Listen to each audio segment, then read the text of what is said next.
is one of the 12 NGC discussion documents. As you may be aware, the National General Council was supposed to have been held in June of 2020, and because of the corona pandemic, with all its associated lockdown regulations, this could not happen. It is now expected that the NGC will be held at the end of May 2021, subject to the final decision by the National Executive Committee of the ANC. The NGC is a midterm review of the resolutions as adopted at our last national conference that was held in Nasrec in December 2017. The NGC gives members of the ANC, its supporters, as well as the general public an opportunity to reflect, to analyze and assess how far we've gone to implement our resolutions and commitments to change our country for the better. Umrabulo Roundtable is held on Zoom, where a maximum of 200 participants is allowed, but for today, I'm told that we're oversubscribed. This session is also streamed live on Facebook on the My ANC page, where the session will remain afterwards to allow for continued discussions. You can participate as a Zoom participant or through Facebook, where you can make your comments or pose questions. For this session, I would like to welcome our panelists and respondents. We have Comrade Jacob Zuma, who really does not require any introduction. But I just want to say briefly that he spent 10 years on Robben Island for his involvement in the ANC activities. He has been in the National Executive Committee of the ANC for more than 40 years.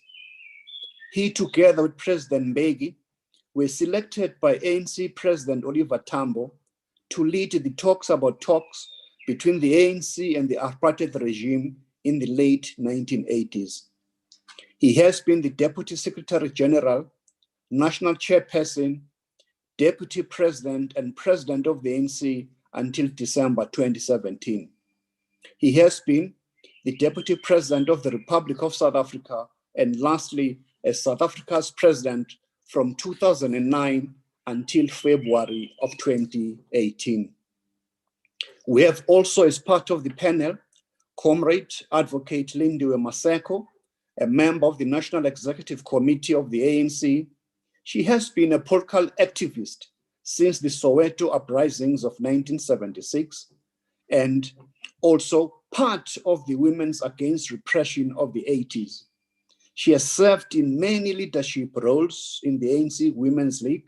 He has been the founder member of the Soweto Heritage Trust. She served in many capacities in the Gauteng legislature as a whip, deputy chairperson of sports, recreation, arts, culture, and local government. She has also been the speaker of the Gauteng legislature and treasurer of the Commonwealth Parliamentary Association of the Africa region. We also have, as part of the panel, Comrade Abba Omar, Dr. Abba Omar, who is the Director of Operations at the Mapungubwe Institute for Strategic Reflections, MISTRA. He has also worked as Head of Strategy and Communications at the Banking Association of South Africa. He has been also South Africa's ambassador to Oman, as well as to the United Arab Emirates. He previously worked at Meropa Communications and at the GCIS, the Government Communications and Information System. He holds a PhD from Wits University and serves on the South African Tourism Board and on the advisory committee of the Wits University's Center for Diversity Studies. He is also an advisory board member of the Institute for International Management Practice at Anglia Ruskin University in Cambridge. As respondents, I have an honor to introduce as well Professor Stephen Friedman, who is a former NUSAS student activist at Wits University during the 70s. Together with Miriam Sithole, Pindile Mfeti, and Jeanette Curtis, they established the Industrial Aid Society, which provided information and training for workers and trade union organizers. He has been a senior editor of the Financial Mail, as well as labor correspondent for the Rand Daily Mail. In the 80s, he compiled a series of studies into the reform of apartheid and its implication for a democratic South Africa. He has written 2 books, Building Tomorrow Today, African Workers in Trade Unions from 1970 to 1984. The second book is The Long Journey, South Africa's Quest for a Negotiated Settlement. He is a director at the Center of Study of Democracy at the University of Johannesburg. He is also a visiting professor for Politics and International Relations Department at Rhodes University. He is also a director from University of Rhodes. Last but not means least, we have Dr. Tozama April, who holds a PhD degree in history from the University of the Western Cape.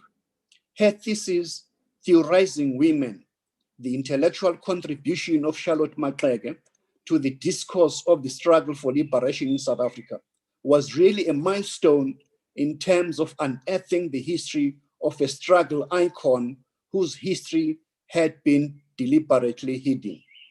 Dr. April has taught African history with a strong emphasis on the history of South Africa's liberation struggle, women and gender history, as well as Africa's decolonial thought. Her recent research on Black intellectual history carves yet another milestone in the academia. She currently holds the position of Senior Curator at the National Heritage and Cultural Studies Center at the University of Fort Hare. Those are the people that are going to be listening this morning at this Umrabulo Roundtable. Last week, as we all know, we were talking about organizational renewal and through the eye of the needle, which was a discussion that was doing an introspection into the ANC. But today, that X-ray is about our country, is about our society, to dig deeper, to find the DNA as South Africans. How far have we gone as the ANC to drive this project of creating a united South Africa that was envisioned by our founding fathers and mothers in 1912, that was also expressed in the vision enunciated in the Freedom Charter of 1955, and ultimately our country's constitution of 1996. These and other issues of the RDP of the soul, the power of Ubuntu to foster our rainbow nation, the term coined by Archbishop Desmond Tutu. These are some of the issues that we're going to be tackling today. So I'm going to be starting firstly with former President Jacob Zuma. But I can't resist Comrade Jacob Zuma, the temptation to ask the question whether the shortage of supplies from Makumalo Spaza shop in Kandla of tea bags and tea leaves are still in supply, because we know that we are receiving many visitors during those tea parties. But that is on a lighter note, because that is not the subject for today. The subject for today is social cohesion and nation building. I would like you, Comrade Jacob Zuma, to lay out the scene, to set the scene on this topic today so that we can be able to engage it going further. The floor is yours, Comrade Jacob Zuma. Thank you very much, Pungane. Thank you very much indeed. Don't worry, the tea is still there to be used by those who would come to Kanda. Don't worry, it will come and have it. Comrade Chair, Pungane, comrades, fellow panelists, and all comrades, as you have correctly said, we are dealing with a number of papers, and therefore my input is not short. But when you say time is gone, I would respect that, and hope that the paper could be sent to those who are participating today so that they can see everything. Revolutionary greetings to you all who are participating. The achievement of social cohesion is one of the most critical challenges facing South Africa now and also since the dawn of freedom and democracy. These remarks are intended to sketch some of the key issues in the NGC discussion document and our socio-political and economic environment. Without going into much detail here, even given time constraints. The first issue we touch upon is building a national democratic society.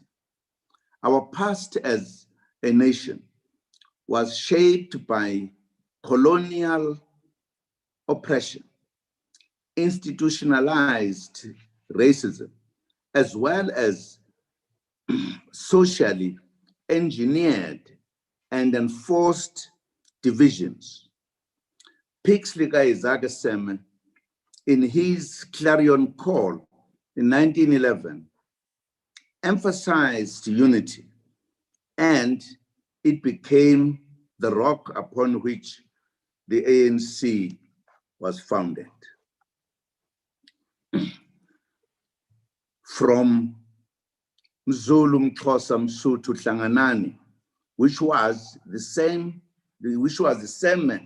clarion call, the ANC took it further in various documents, the key of which are the Freedom Charter and the Constitution of the Republic.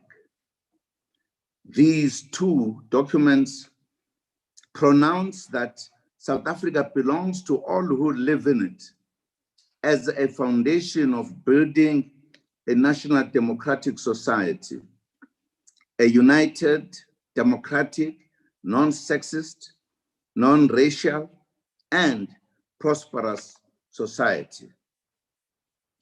The vision of a national democratic society is in perfect alignment with the constitutional directive to create, and I open quote, a democratic and open society in which government is based on the will of the people and every citizen is equally protected by law. Improve the quality of life of all citizens and free the potential of each person and build a united and democratic South Africa, able to take its rightful place as a sovereign state in the family of nations, close quote. The expansion of the conversation on the policy direction with regards to social cohesion and nation building is critical because meaningful socio-economic transformation will be almost impossible to achieve if society remains polarized. It will remain difficult as well if the majority, in particular, still feels excluded from the ownership, management, and control of the economy. And if a better life remains elusive. I will also continue on the dealing with the issue of national question, of the national question as we call it.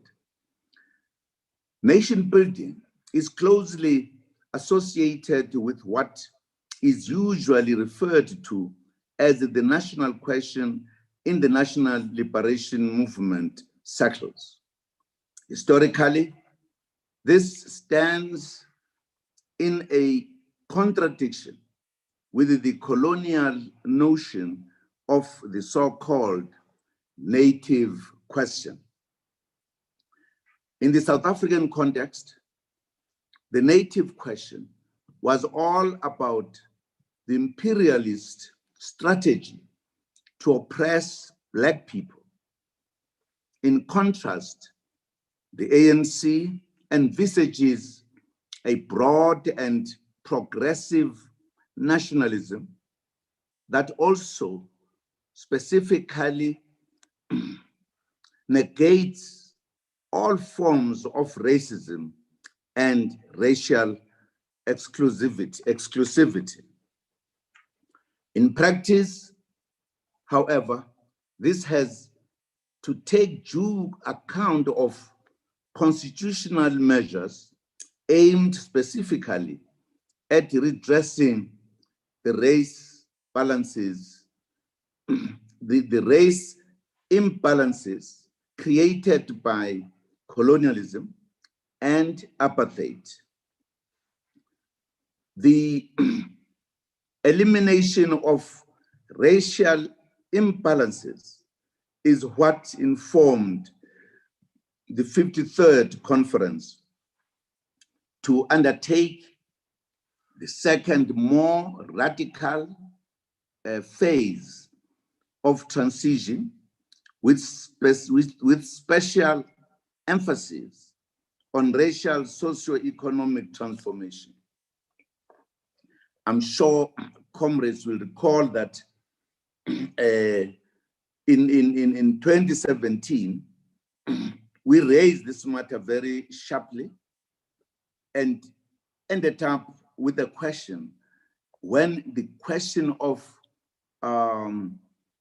radical economic transformation was the topic that we were talking about. We had taken a resolution about it. We posed the question because we thought some people might not have understood that what we're talking about. So we posed the question, what do we mean by radical socio-economic transformation? And I think we proceeded to answer this question in a summary form.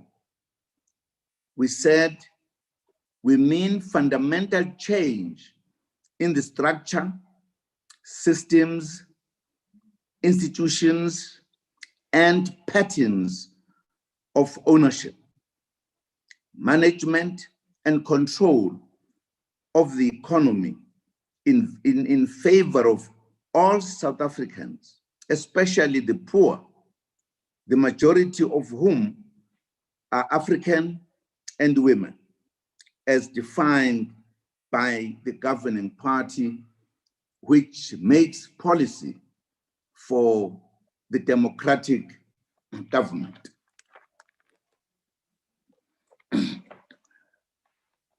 Another dimension of the national question that requires consistent attention relates to so-called ethnic identities, especially among Africans.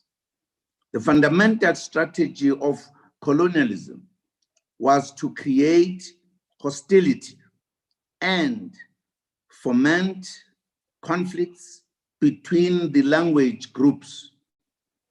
The homeland system perfected this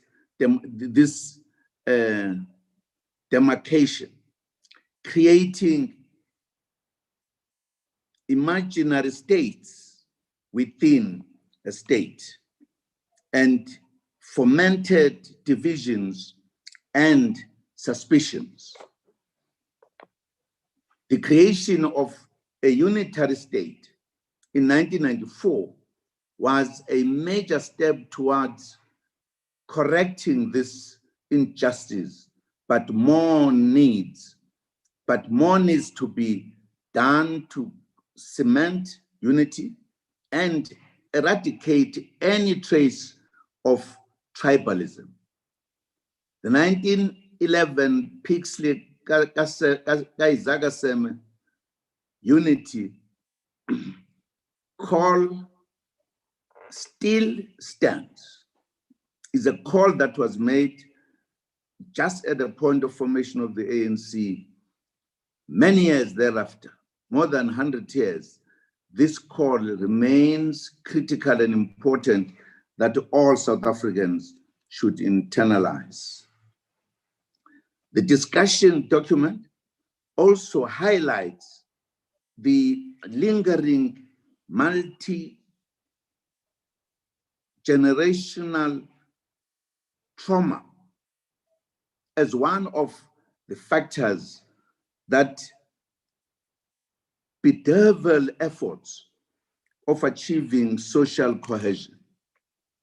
I want to underline that this trauma is suffered by all citizens, especially those who suffered colonial oppression and attendant state violence. The document makes reference to what it calls silent non-agreements, when differences are not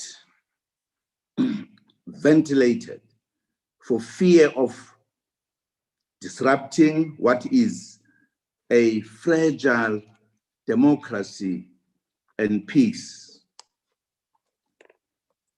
The document also refers to the enduring fault lines in terms of race, gender, class, and age as the underlying factors that stand in the way to achieving social cohesion. The point is also made that race will continue to weigh heavily in defining disadvantage for some time yet. Furthermore, we highlight that class, gender, and age may increasingly gain greater prominence. This points to increasing levels of inequality within the Black communities, where a small section of them draws most of the benefits of freedom, leaving the majority in poverty. A matter needing attention as well is how do we tackle racism, which remains endemic in society. There have been some worrying episodes in various communities, be it in schools, farms, workplace, or shopping malls, and the other areas where manifestations of racism have been exposed. In some cases, over the years, action has been taken against those responsible through court sentences or sanctions from the Equality Court. The National Action Plan to combat racism, racial discrimination, xenophobia, and related intolerances was adopted by government for 5 years from 2019 to 2023. laws and policy documents alone will not end racism and intolerance. The ANC needs to pronounce and be visible in promoting a non-racial agenda, and as well as intolerance against racism and racial discrimination in all sectors and aspects of life. Social cohesion discussions cannot be divorced from our international relations policy, as well as our migration policy in particular.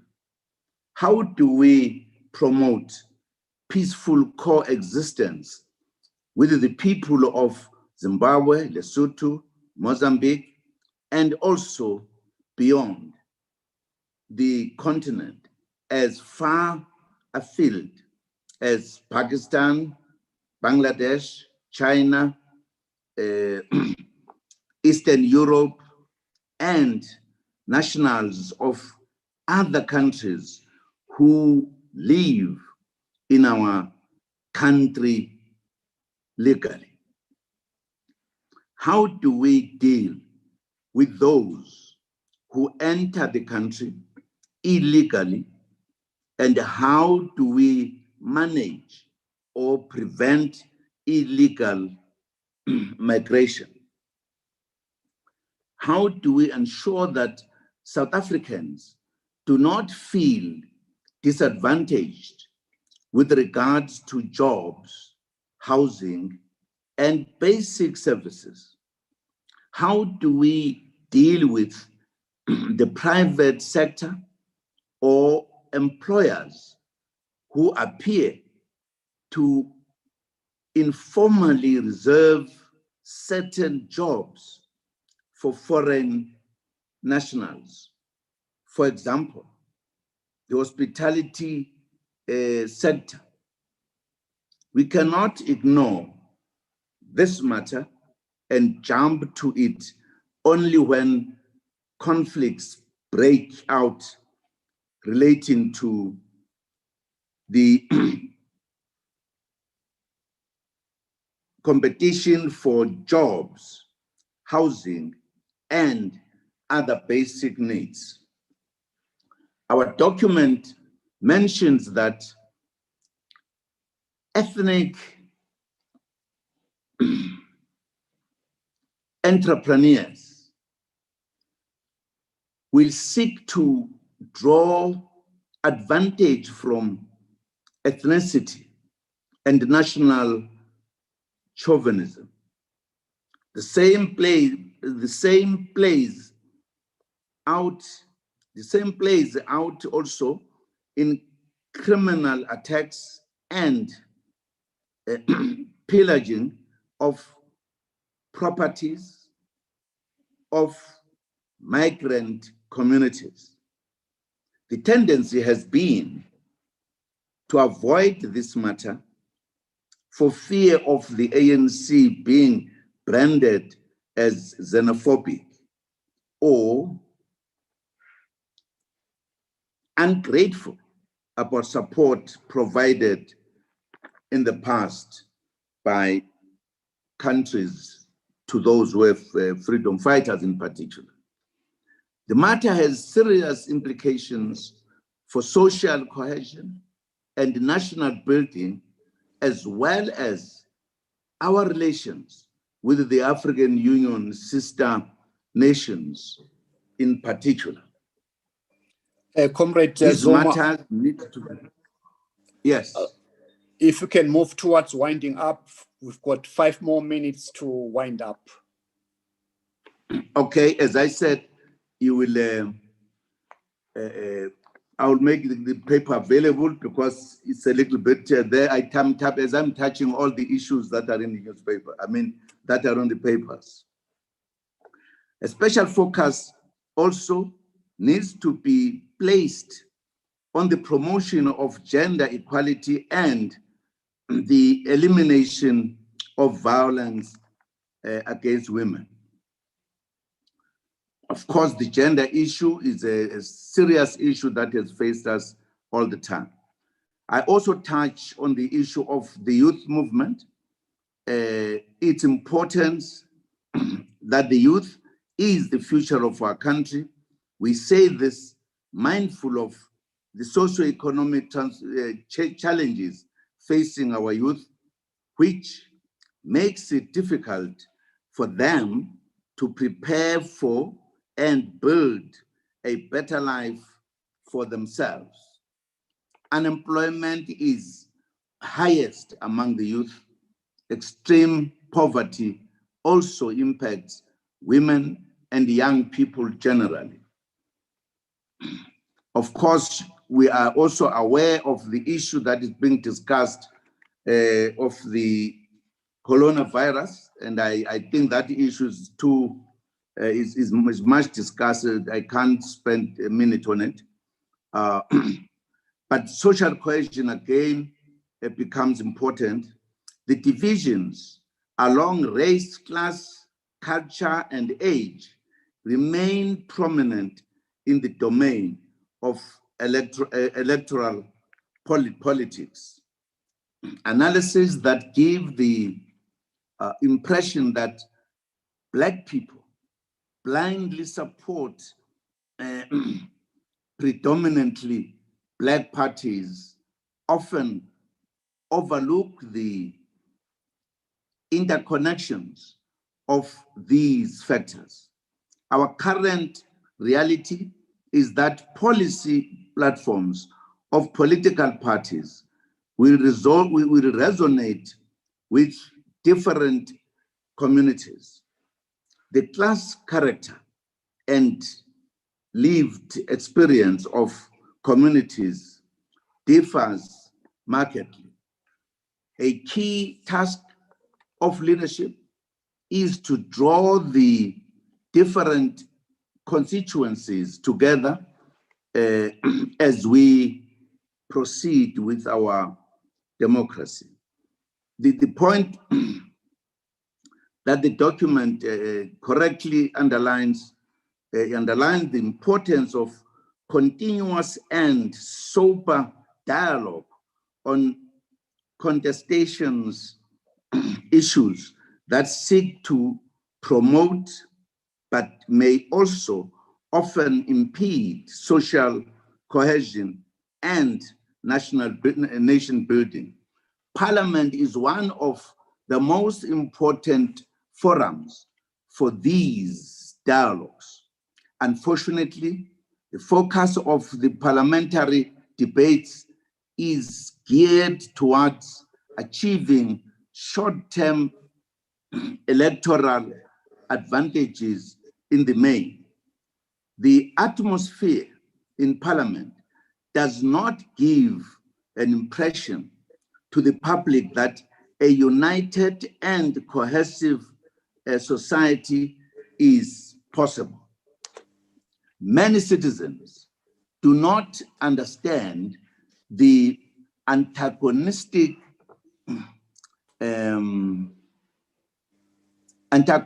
style and become disillusioned when they see what comes across as downright hostility among political parties out there and disrespect on their television screens. What leaders project in action is very important. And the ANC, as the leader of society, needs to reflect on this matter and ponder how we can build a society where leaders can disagree robustly without being disrespectful. On that note, yes. Maybe the last sentence, Comrade Zuma. No, the last Also, sentence was just to emphasize the point, Babu Guti. The nation building, part of the activities in Parliament, the manner in which we interact, the manner in which we discuss the problems of the country, as well as saying what are the solutions, should be the kind of discussion that could be followed by many people in the country and see where this institution, which is put there of the public representative, is helping us on the nation building and cohesion. I want to make, I'm emphasizing a point, Parliament as a very open and public institution is not helping to this debate that we are talking about of cohesion and nation building. It is actually very, at times, some people think it is very destructive because people there swear at each other, do every kind of thing. It's not, in a sense, contributing to the nation building. That's the point I was making. I'm sorry, I've taken a bit of your time, but you'll have my paper. Thank you very much. Really appreciate for setting the scene for us. Now we move to the next panelist, which is Advocate Comrade Lindiwe Masego, who have already described her attributes. Comrade Lindiwe, as a member of the NEC, we have had Comrade Zuma setting the scene. And one of the issues that he highlighted was the basic point that the future of this great nation lies with the young people. Now, as a member of the NEC and a panelist in this discussion, how can we be able to ensure that the young people are not lost to the gains of the social cohesion and nation building, even future generations? If you can respond, amongst others, on that issue, Comrade Lindiwe. Thank you very much, Comrade Jeff, and thank you for Comrade Zuma for setting the scene for this topic. This is indeed an interesting topic, and it is one of those that is not departmentalized, it belongs to a certain race or political party, but is rather societal and touches the souls of citizens. The African National Congress, as leader of society, put social cohesion and nation building at the center of its strategic ideals in healing the imbalances of the past. While the National General Council is a mid-term review of resolution taken at National Conference, the issue of social cohesion and nation building is not tangible, but contributes to a shift in human behavior and the encapsulation of the spirit of Ubuntu, which leads to nation building and social cohesion. It is said that a nation's identity is embedded in its people, its language, its national symbols, its history, and its heritage. In embracing these values, it becomes easier for nation building and social cohesion to exist and patriotism to take the center stage.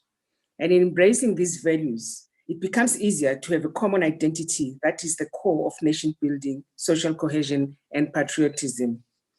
The preamble of the Constitution of the Republic of South Africa 1996 lays the foundation for our nation's noble mission of building social cohesion when it states that, I quote, "Believe that South Africa belongs to all who live in it, united in our diversity.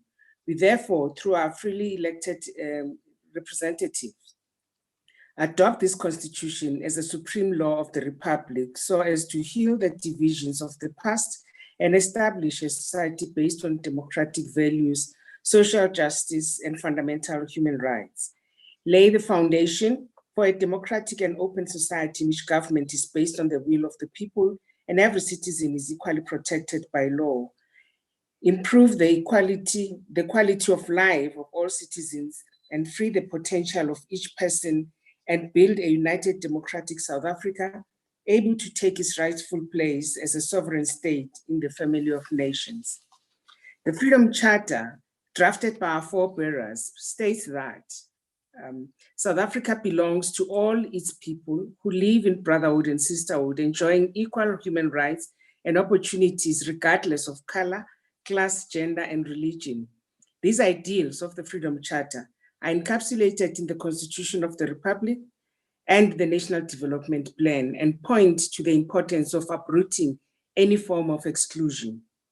The strategic plan for the International Marketing Council, which was renamed Brand South Africa, focuses on programs aimed at building a strong nation brand reputation for South Africa.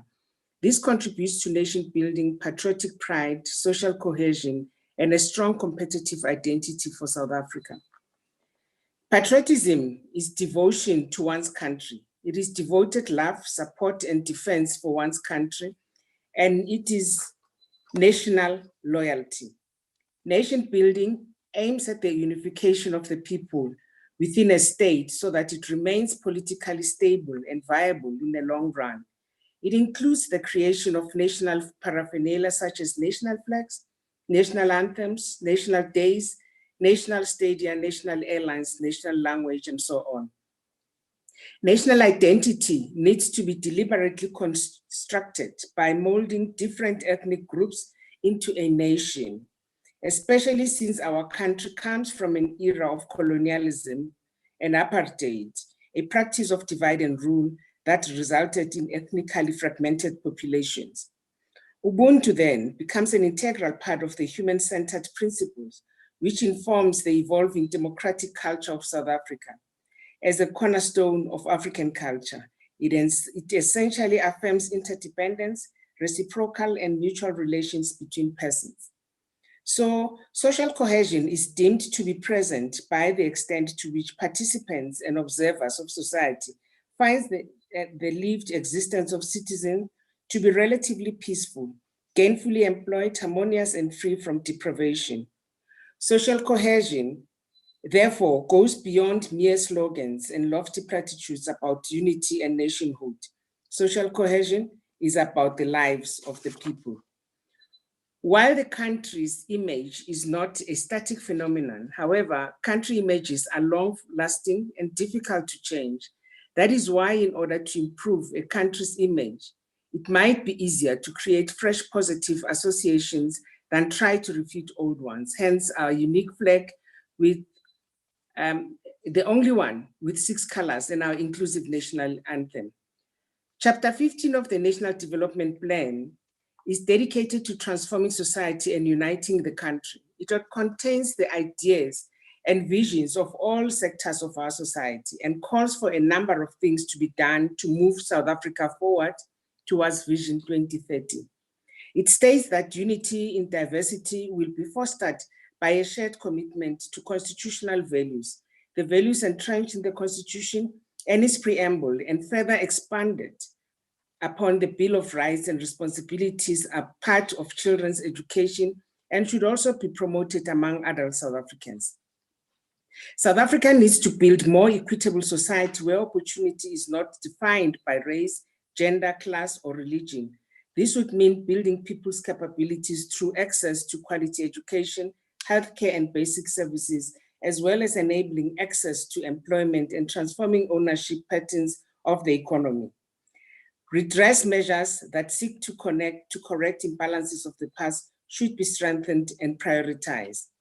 So it is important to acknowledge the fact that as a new nation, we are not just building brick and mortar, but are also building hearts and minds. The National Development Plan dictates that we must build a common understanding of what South Africa stands for. It also highlights the fact that the key to the country's unity is embracing the reality that South Africans have many identities and yet are South African. It also reminds us that being South African has never been premised on the notion of a melting pot. South Africans need to work continuously to build unity in diversity as espoused in our Code of Arms. On the issue of social dialogue and compacting, the NGC paper points to the SONA speech of 2020, whereby President Cyril Ramaphosa indicated that social compact is a covenant rooted in the strategic objective of our National Development Plan, which is to eliminate poverty and reduce inequality by 2030. Admitting that government cannot solve economic challenges alone, he pointed out that social compacting has been taking the form of mini-compact approach. He had articulated on mini-compacts approach, of which he has articulated on many occasions before. This signaled the placing at front and center the challenge of achieving social cohesion and developing a social compact. South Africa has a long history of trying to achieve the unity, trust, and vision, which, as noted above, is required for social compacting. This was evident at the 2012 and 2020 Social Cohesion Summit hosted by the Department of Arts and Culture, close quote.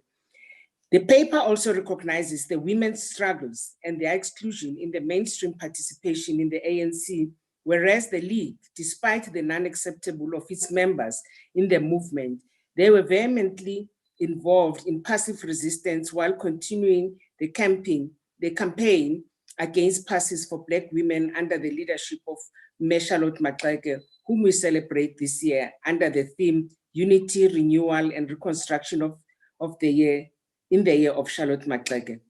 In conclusion, Chair, the ANC NGC paper recognizes that social cohesion can be a critical element of our attempt in uniting the country, deepening our democracy, and making it safer for all who live in it. That such social cohesion has to address the underlying causes contributing to the lack of social cohesion, and that, among others, the post-colonial, post-apartheid, post-1994, and post-COVID-19 sense of woundedness, which different parts of our nation experience in different ways, that this requires the ANC and its government to act as the healers in chief, so that we confront the realities of South Africa with a commitment to making our land a peaceful and prosperous one. So for the ANC to play that role, it must be united and resolute in leadership. That such leadership can help develop a national identity by encouraging the cultural diversity of this country by reigniting the RDP of the Soul Project. And that the addressing of the position of women in South Africa needs urgent attention of the ANC, that patriarchal practices within the organization and the government it leads must be dealt with severely. That at a societal level, we must initiate a multi-stakeholder dialogue aimed at addressing the root causes of gender-based violence and the empowerment of women in all spheres of society. And that at the center of the social compact must be the involvement of youth and the notion that we want them to inherit a better South Africa. That it will require the mobilization of all leaders to commit to a united South Africa where Ubuntu prevails, as we have been during the 2010 World Cup hosted by South Africa and during the current COVID-19 pandemic phase.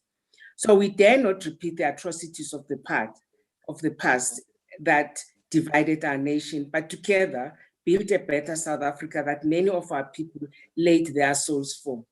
And lastly, that I believe that the youth of South Africa remains the most politically active and are at the center of generating new ideas for the country.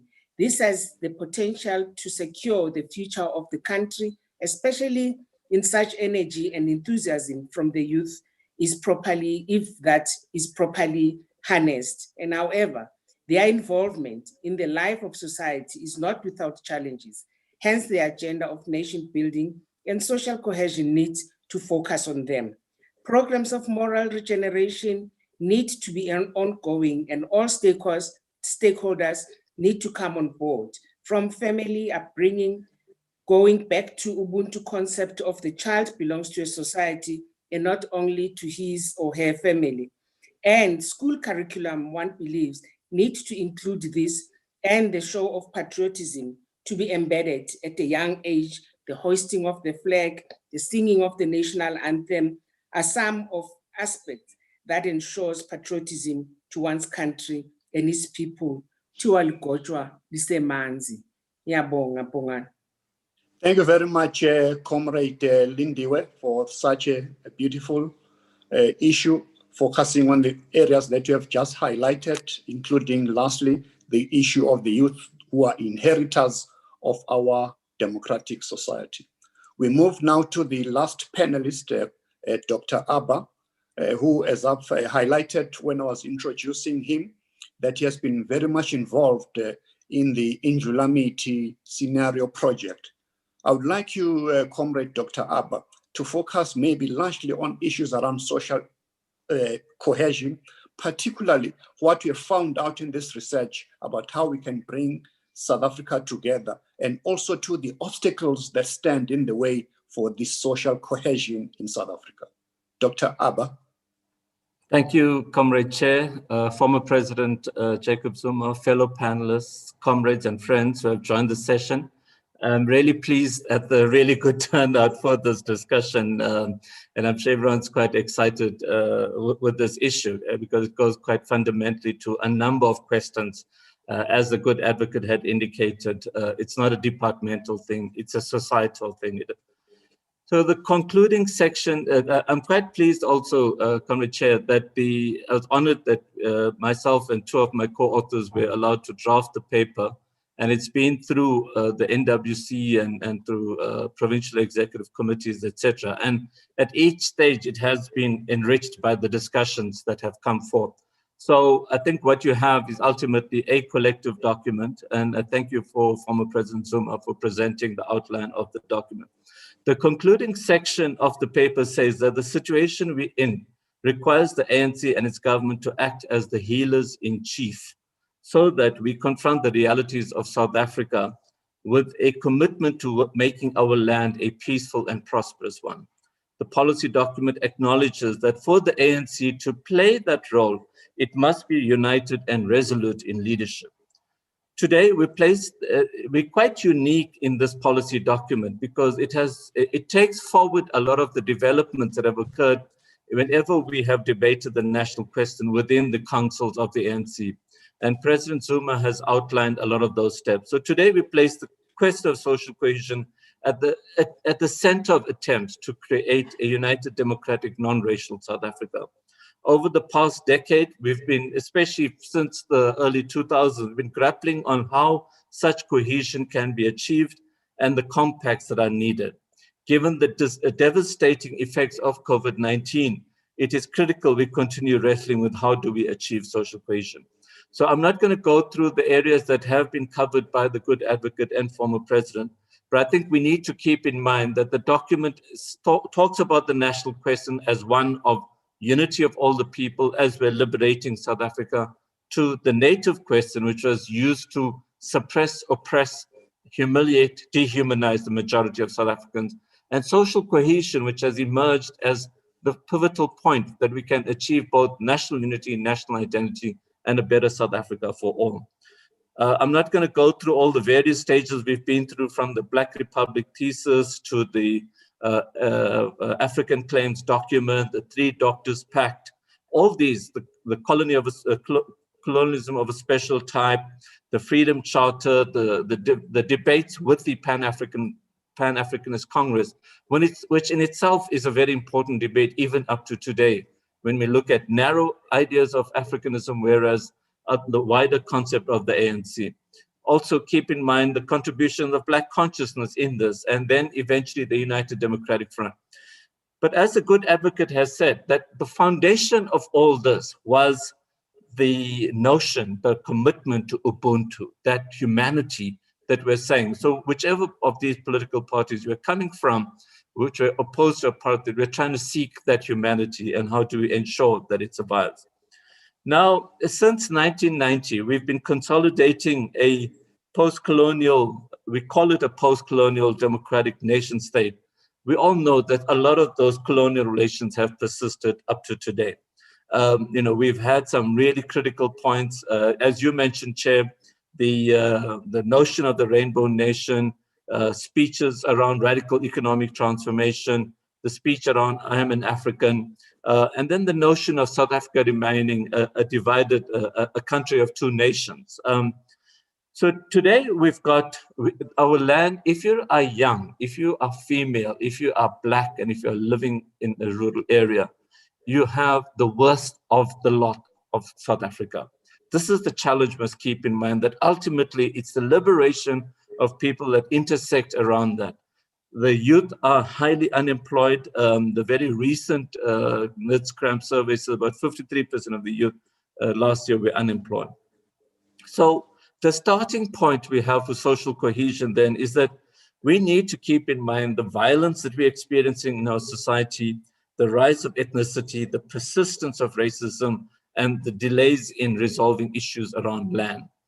Mampela Rampela has been amongst the analysts who placed their finger on this intergenerational trauma, which is at the root of a lot of that violence.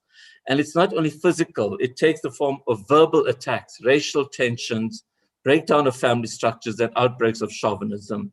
It also takes the form of political assassination, as we well know, corruption and the looting of both the state and private sector coffers at all levels. The government has declared gender-based violence and femicide a national crisis. And again, as the good advocate has emphasized, we have to place that at the center of our notion of social cohesion. So this is the kind of violence we're talking about when we're saying that we have to deal with violence in our society. It's both physical and non-physical. The second aspect we need to highlight is the rise of ethnicity. Former President Zuma has touched on that. I would like to just quote Comrade David Masondo, who pointed out that yearning for ethnic belonging, which may not be a bad thing in itself. We like to hang out with people that we can talk to, joke with in our own language, share cultural experiences, but it also leads to, belonging, ethnic belonging also enables ethnic political entrepreneurs in our ANC-led movement to make demands for representation in public institutions on the basis of the ethnicity. And that's something that we have to grapple with. And it says, consequently, nation building simply gets reduced to an ethnic numerical equation. We have to deal with this head on. Then the issue of race. Race continues to carry the greatest weight in defining disadvantage. There's, just as W.E.B. Du Bois said in 1900, that the color line will be the most important line that we'll be dealing with for the whole of that century. I declare again, and I'm sure we all agree, that that has not been resolved up to today. Not in South Africa, not in the world, and we can see this wherever we go. As Gerard Murray of UKZN with other researchers wrote, non-racialism is improbable until inequality is addressed. So keep in mind, all the statistics that we have in the long document about poverty and inequality speaks to the issue of inequality that we have to deal with. Chair, I'm not going to go into the details around land reform, but we can say that it has taken long and will remain unresolved for some time to come. We need to show the will to sort that out. So in this context of woundedness, intergenerational trauma, violence, ongoing racism, and rise in ethnicity, the past decade has seen this focus on social cohesion. So we had in 2012 and 2020, the social cohesion summits convened by the Department of Arts and Culture.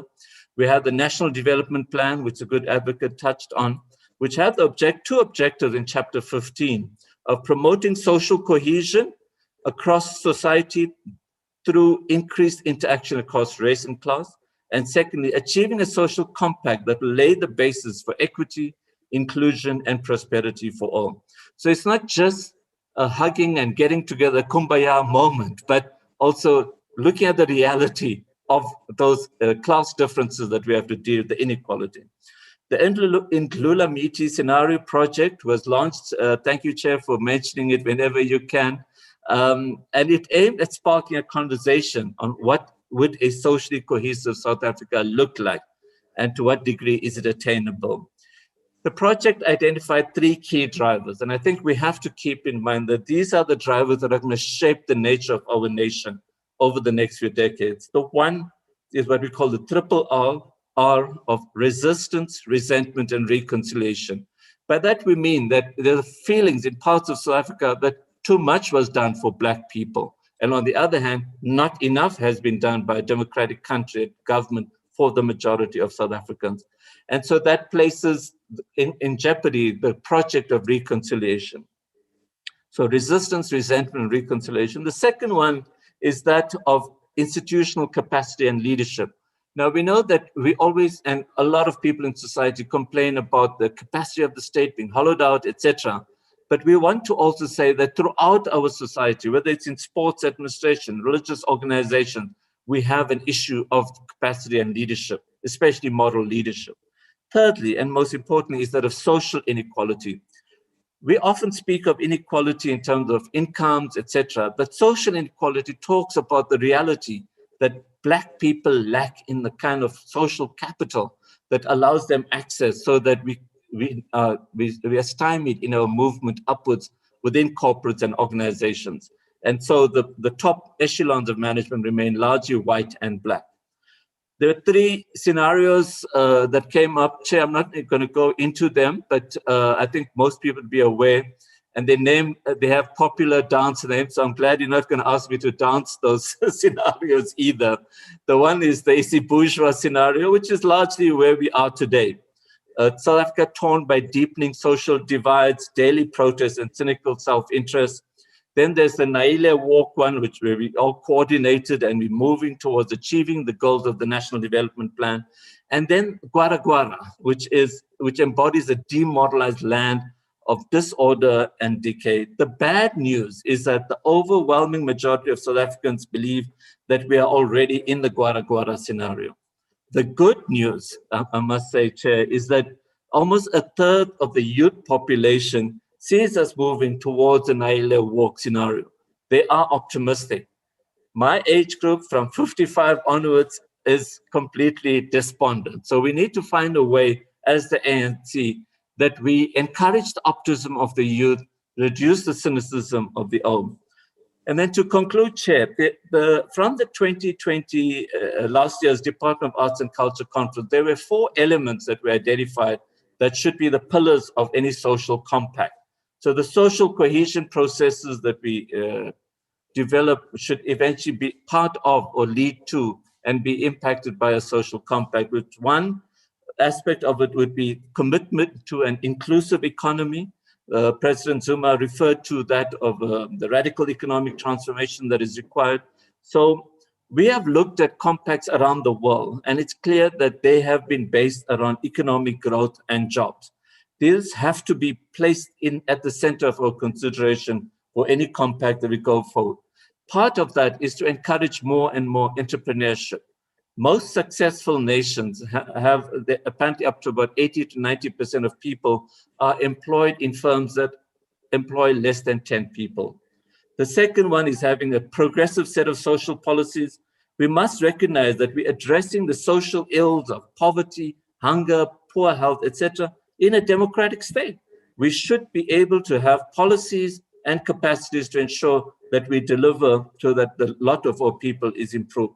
We need to make sure that our education, etc., is important, is uniting our people, and we're protecting through our social policies the most vulnerable, the people that are like the LGBTQI communities, like the migrants that the former president has referred to.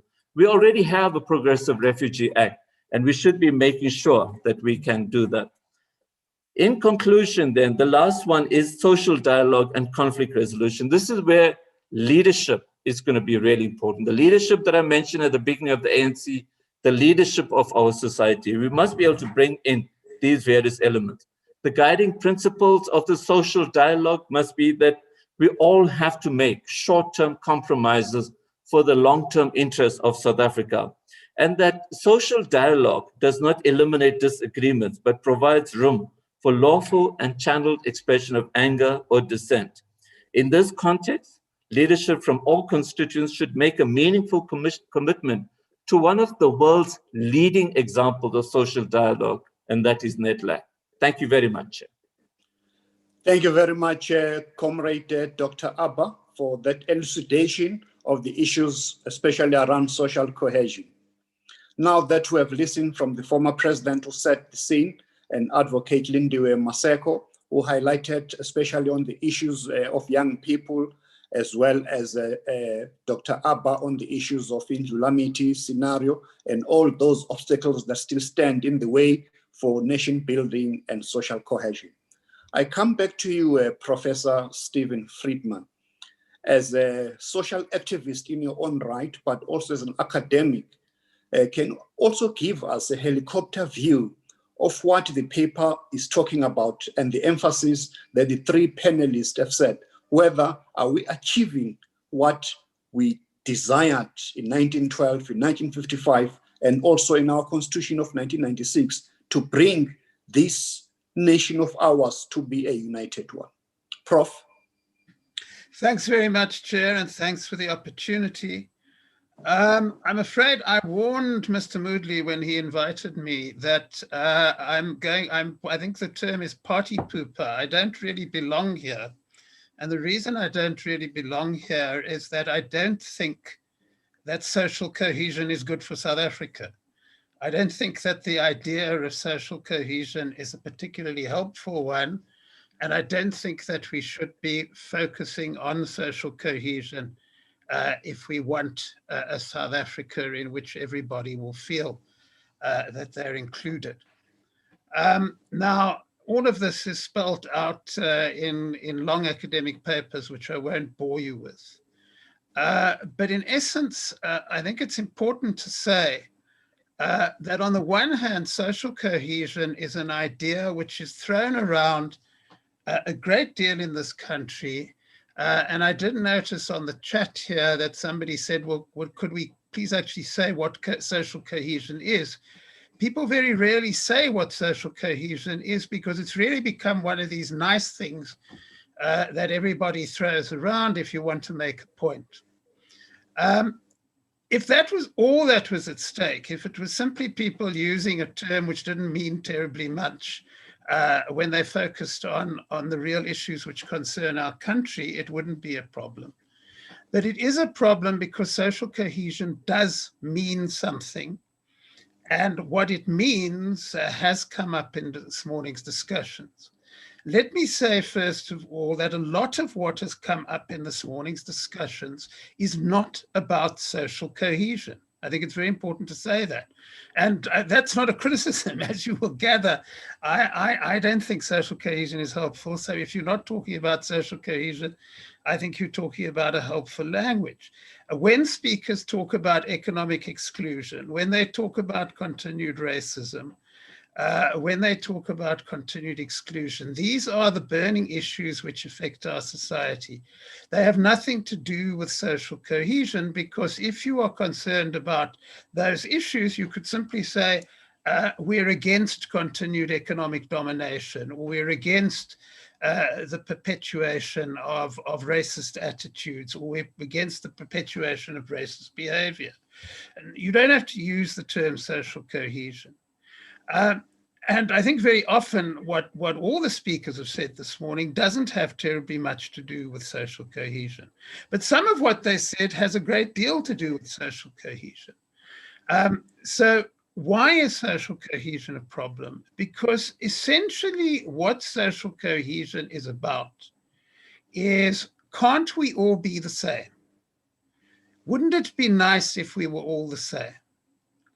And that raises two issues. Is it possible for us to all be the same? And would we want to all be the same?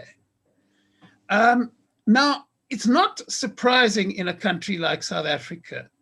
And if you listen not only to what has been said this morning, to what South Africans say about this, it's totally understandable that a concept like social cohesion would be popular in South Africa.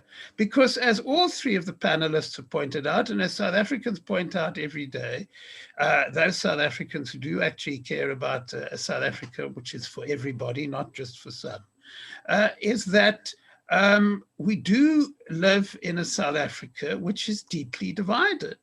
And we come from a very divided history. Apartheid, among other things, was a system which oppressed people by harping on differences. Many of the differences that apartheid harped on were entirely invented. So we come out of a history in which the majority of South Africans were denied basic rights because they were told that only difference mattered, and a small group of white men at the top decided what difference is. And it's perfectly understandable in that context that people should say, we want to overcome that, we want to surpass that, we want those differences to go. But the problem is, how would those differences go, and at whose expense? I'm not particularly concerned about the practical. I mean, there are certainly very practical issues, and let us be blunt about it. The majority of white South Africa is not going to buy into the kind of nation building and the kind of social cohesion which the majority want. And I think we have to be realistic about that. Maybe Abba Omar is right, and in a generation or two that will happen. But certainly in the world we live in at the moment, it's not going to happen. And the question becomes, what do you do about that? And to me, the issue is that you do not try to create an artificial situation in which we're continually getting frustrated by the fact that the majority of whites don't buy into this. And we start saying, well, what strategically ought to be done about that so that we can start moving more quickly to a South Africa in which everybody is included. And I think the way that would work, and I've written this in lots of articles, in forthcoming books, etc., is that we need a strategy about how, to be quite blunt, about how we deal with inherited power, racially inherited power, which still dominates much of what happens in our society. And that is the burning question of the moment. And that strategy is about power. It's about how you negotiate. I don't believe that change will simply be imposed on people. I think it will be negotiated as it was in 1994, and it is really every day in this country. But negotiation is not about simply sitting around a table agreeing with each other. Negotiation, as any trade unionist will tell you, and as anybody who was at the constitutional negotiations will tell you, it's about the exercise of power. It's about people using power in order to gain the kind of compromises that they want.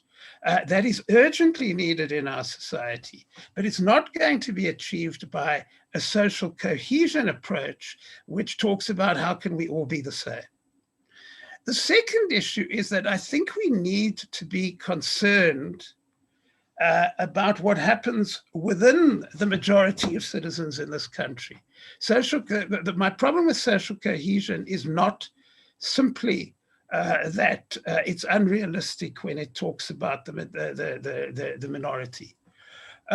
Very often the social cohesion talk, and it's worth bearing in mind that social cohesion, there are various strands of social cohesion, but people start talking about social cohesion in other parts of the world where they start getting worried about folk who are arriving there and behaving in ways which they don't think are appropriate.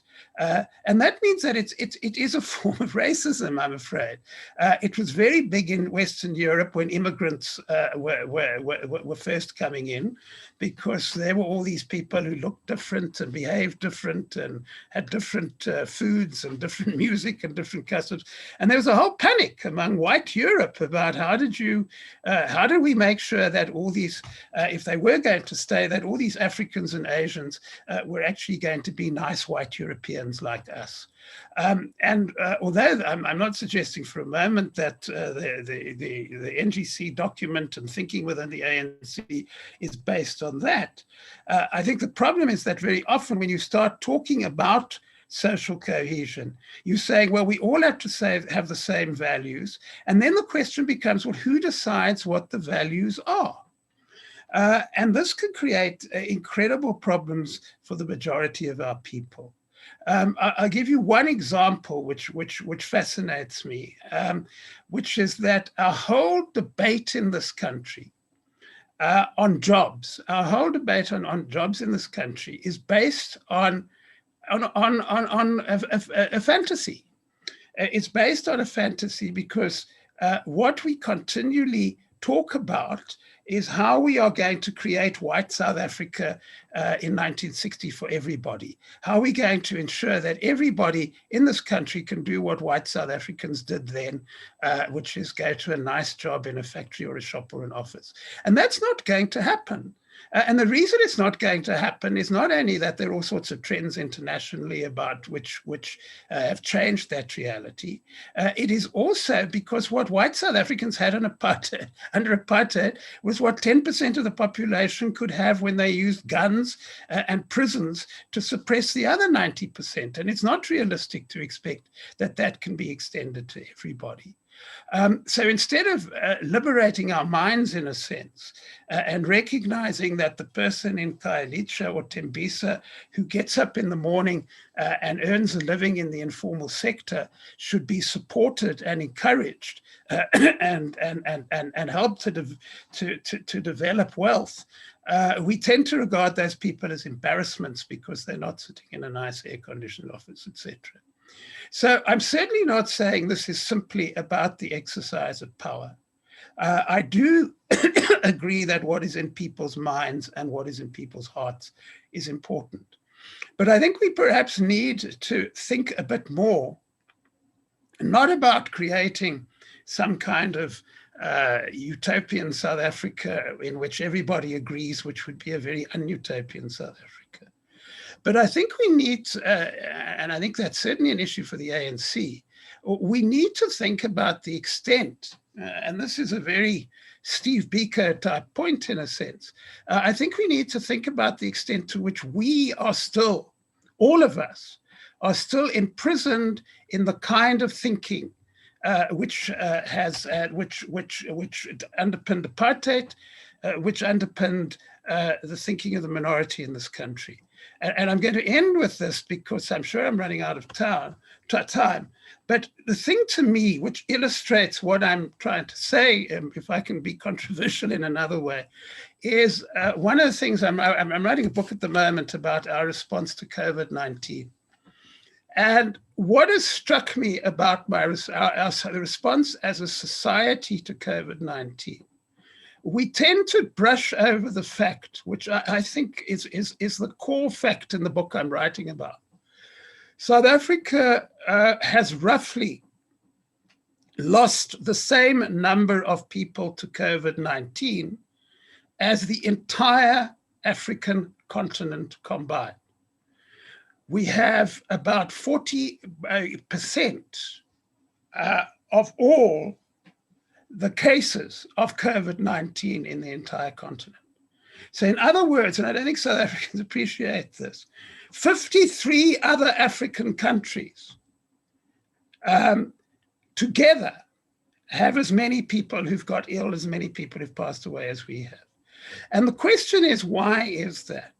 And I argue in the book that the reason for that is that whether you're a suburban medical scientist yelling at the government, or whether you're the Minister of Health, or whether you're the National Coronavirus Command Council, essentially your focus of attention is Western Europe and North America.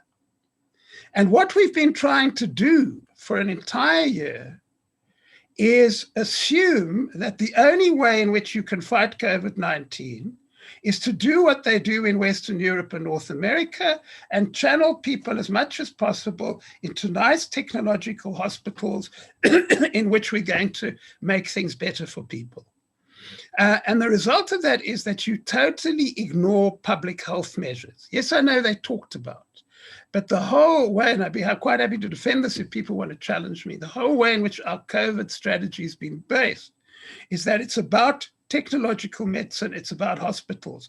It's not about working with people in townships and shack settlements to prevent the illness in the first place. And therefore, it's no surprise that we have the same number of cases, roughly the same number of cases and roughly the same number of deaths as 53 other countries in our continent combined.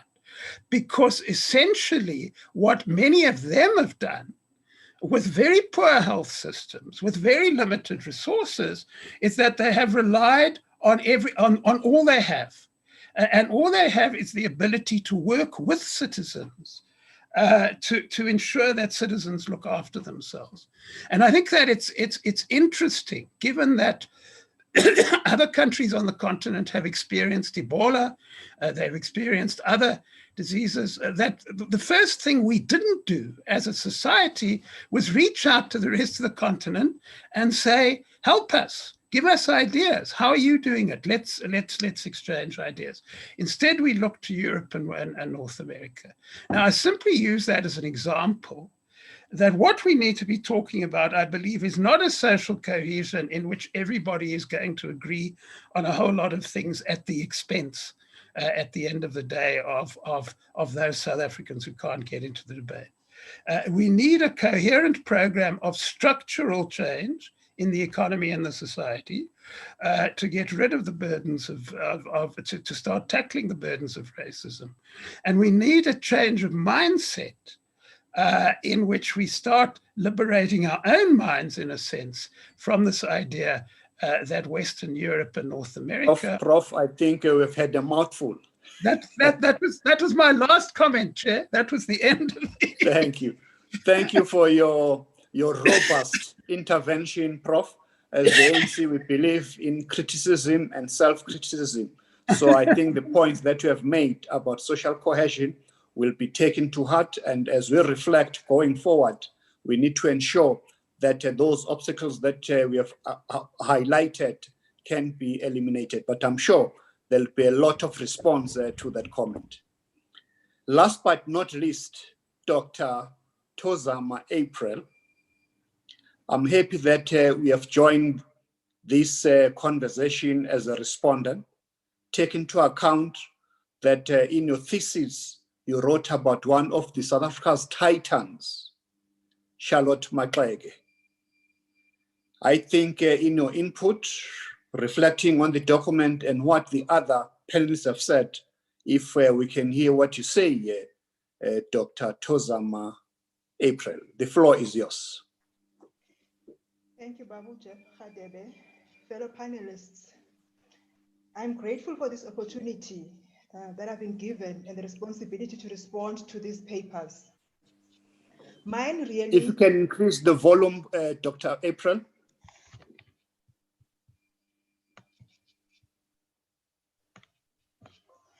I am grateful to the panelists, fellow panelists who have deliberated on these issues.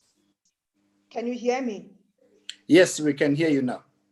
Yeah, mine is an intervention. My response is tailored around specific responses to issues which I think are pertinent to the policy document. And policy documents are the heart and the mind of the ANC. They provide coordinates that help the ANC navigate from where it is to where it aspires to be.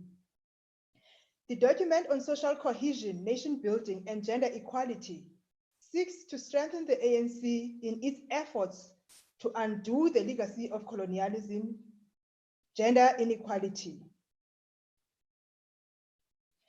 As the president has said, this year is the year of Charlotte Maxeke. What this means is that gender equality remains one of the forces in the ANC's policy debates. The year of Charlotte Maxeke is also a year of deep soul searching for the ANC, while also paying homage to leaders of this movement who played a significant role in establishing the historical mission of the ANC. While the narrative of the ANC has focused mainly on male nationalist leaders, the focus on Charlotte Maxeke will surely provide new opportunities for the ANC to generate lively debates on gender, leadership, and the renewal of the organization in its historical mission of liberating this country. When the ANC was formed in 1912, its mission was to liberate Africans. Since its inception, it has developed a unique character as the struggle for an inclusive society. Inclusivity continues to drive policy documents in the ANC. Now, we have entered a new phase of thinking, which requires the ANC to rethink its position in society. Today, the mission is to liberate all South Africans from the yoke of colonial oppression, apartheid, and now what we are now calling our post-colonial present. Regarding the latter, David Scott, a Caribbean scholar and intellectual in his own right, writes that the dreams that animated the visions for anti-colonial struggles have now waned down. Now, thinking with Scott, I wish to urge us to consider the challenges which I think are what the ANC face today. While material conditions of the people continue to be the driving force in ANC's discussion, there are conceptual issues which the ANC might consider going forward. And I think to a large extent, I would lean most closely to what the professor has said regarding the concept of social cohesion. So there are conceptual issues that the ANC, in articulating its mission, should consider. This is what, in thinking with Scott as well, I would like to call the conceptual problem of the present in the ANC. This problem, according to Scott, dates back to the period after the Bandung Conference of the 50s, which gathered all newly independent African states around a common vision of cooperation and seeking to forge new alliances that would take the post-colonial states to new heights. Since then, several other initiatives were followed to promote cooperation among states. However, persistence of neo-colonial tendencies in these states has collapsed the hopes that went into the making of those visions of liberation and freedoms. In this context, radical forces continue to look for futures that might reanimate in the present new and unexpected transformation possibilities, close quote. What this means is that in thinking strategies to avert the generational trauma caused by colonial and apartheid poverty, the ANC needs to develop critical tools that would carry its historical mandate forward. Social cohesion, as the paper suggests, seems to be the concept that might take the ANC struggle forward. Now, how does the ANC articulate this concept? It views social cohesion as a cure to the cycle of poverty, inequality, and unemployment. The document defines social cohesion as a remedy to the trauma that grips our society today. It further states,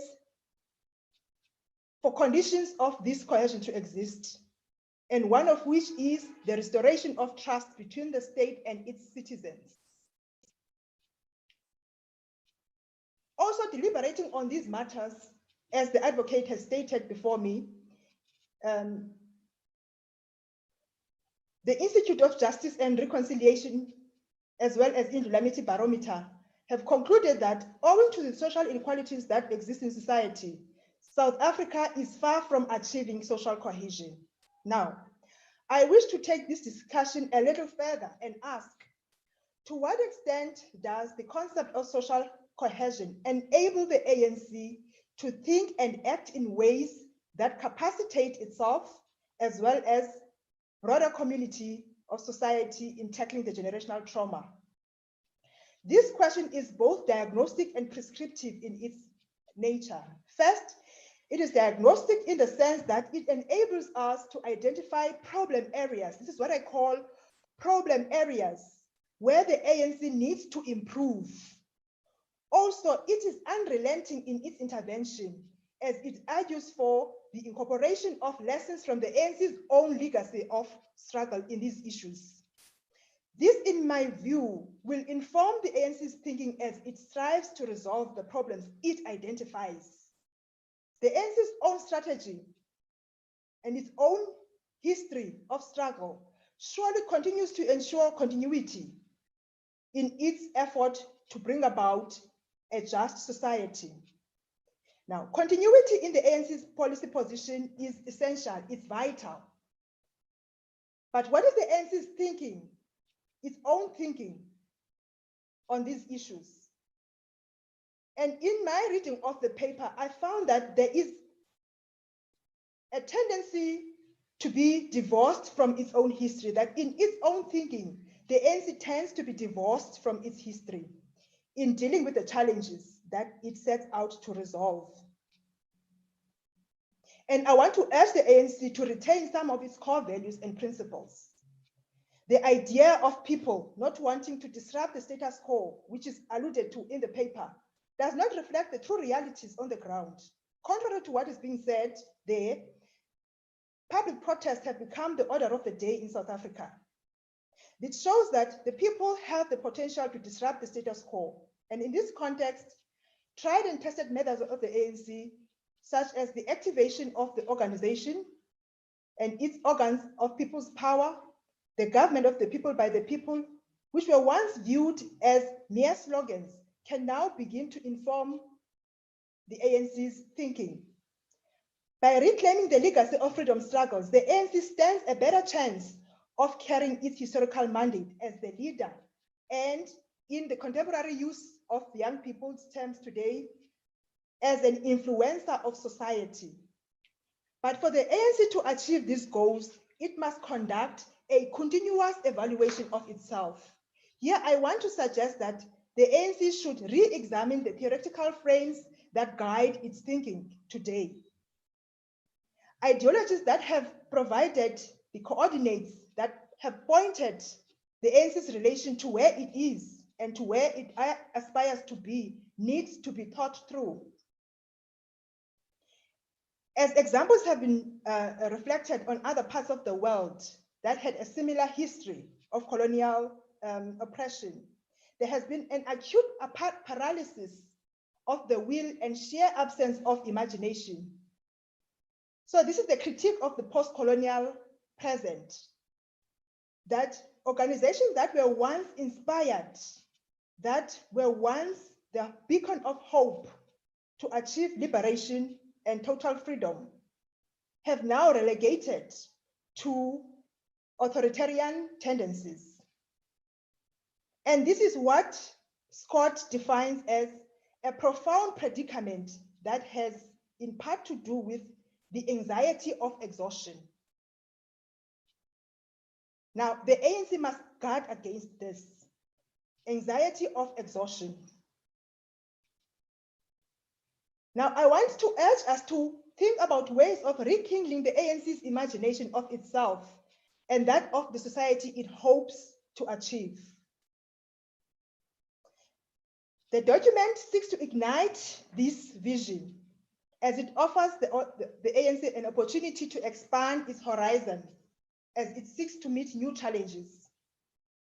To get closer to its goal, it must adopt a dualistic approach, that of defending the gains of liberation while also enhancing a nation building and gender equality.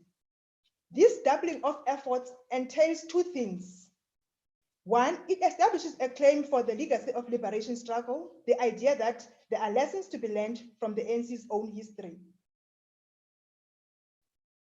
Its own history can also assist in carrying its historical mission.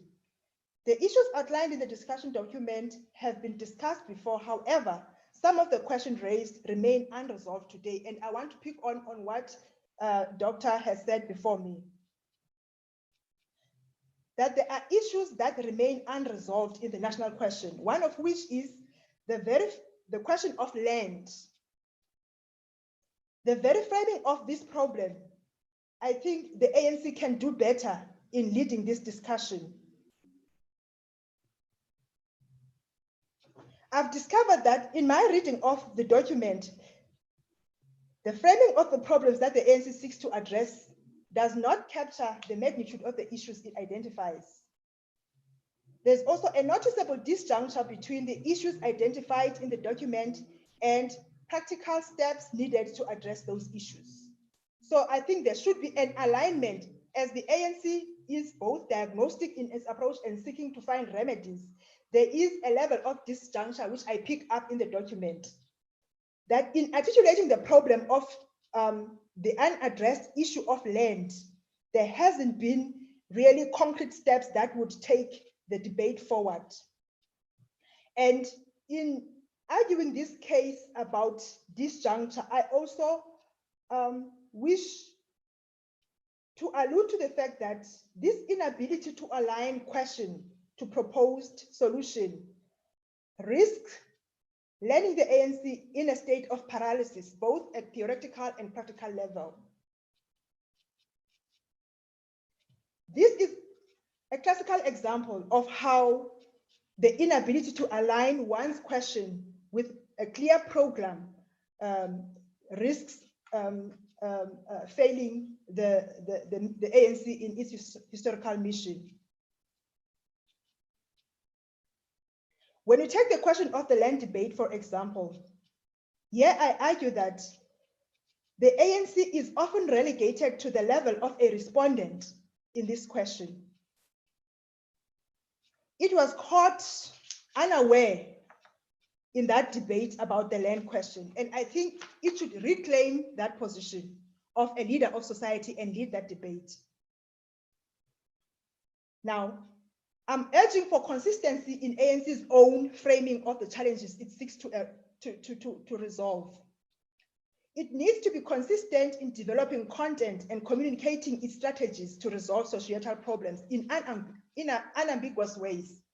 However, in seeking to find remedies, the ANC has to develop conceptual frames that best articulate its position on the issues it seeks to address.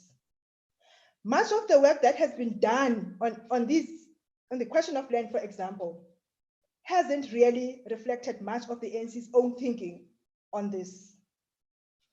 Therefore, it is important for the ANC to be innovative enough to develop conceptual frames that best reflect its position. For example, I keep hopping on this question of land debate. As the debate unfolds, it leaves much to be desired about the ANC's own capacity to articulate and contest the space of political debates, that is the battle of ideas.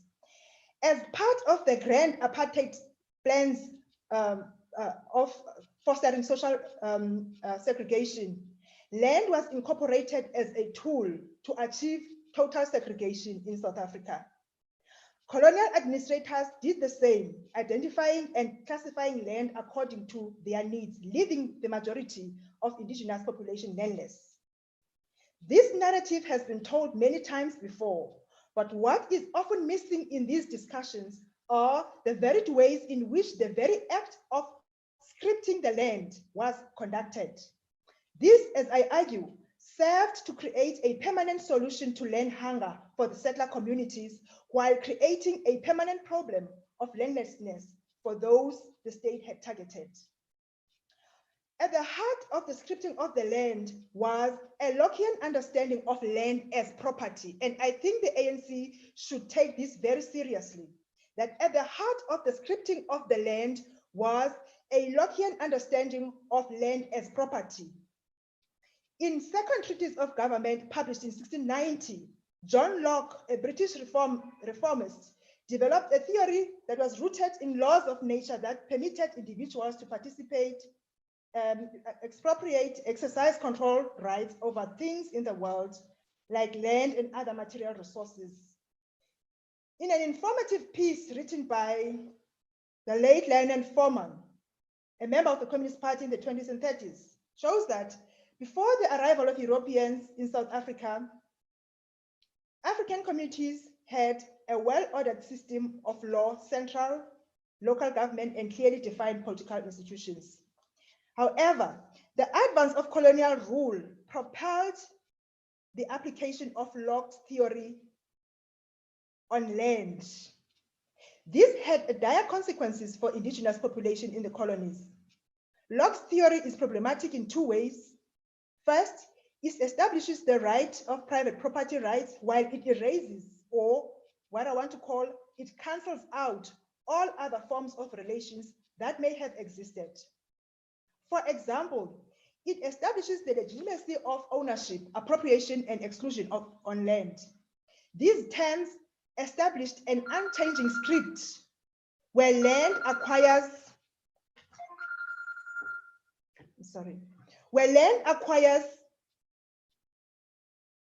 value as private property. In the colonies, acquisition of land established the right to citizenship. It was also used as the basis to exclude and deny indigenous population rights to citizenship. This colonial legacy was further entrenched, becoming the basis for establishing even the right to vote in South Africa. As the early 20th century progressed, issues of franchise shaped debate among early African nationalist thinkers. For example, the All-African Convention held in Bloemfontein in 1935 deliberated on the issue of vote for Africans. Alfred Zuma advocated for the extension of the franchise to educated women like Mary Maxeke. Also in attendance in that conference, Mama Maxeke, instead of soliciting the right for her and few of her educated colleagues, she extended the scope of the debate, pointing out on the futility of this exercise if the majority of Africans were left landless. She understood that in the form that these rights were carved, they were meant to further alienate Africans and by extension, disqualify them from establishing a claim to citizenship. This is what I mean when I say the ANC should learn from its own history, that when some questions are posed and issues and solutions are proposed, it is up to the ANC to apply its own thinking. These are lessons we learn from people like Mary Maxeke. It is surprising, therefore, that in revisiting this debate today, it is still premised on a Lockean understanding of land as private property. This has created an untenable condition for the ANC in its mission of undoing the legacy of colonialism. And I want to close by arguing that in its current form, the land debate is a reincarnation of Locke's theory on private property. This on its own establishes grounds for exclusion of vast majority of the people from land. Now, by citing this example, my reading of the document paper really relied on how the ANC articulates its position, how it proposes solution to the issues it identifies. And I think going forward, the discussion documents should look at aligning the issues it identifies with practical steps that could, in a way, assist the organization in carrying its historical mandate. And going back to the question of land, I think the ANC has the capacity to rethink the question of land in ways that would take the debate to new heights and even continue to put the ANC in its position as the leader of society and provide leadership on this very difficult question of our time. With those few words, I want to thank the organizers of this webinar and hopefully wish the ANC success in its coming deliberation as it seeks to carry its historical mandate of liberating this country. I thank you.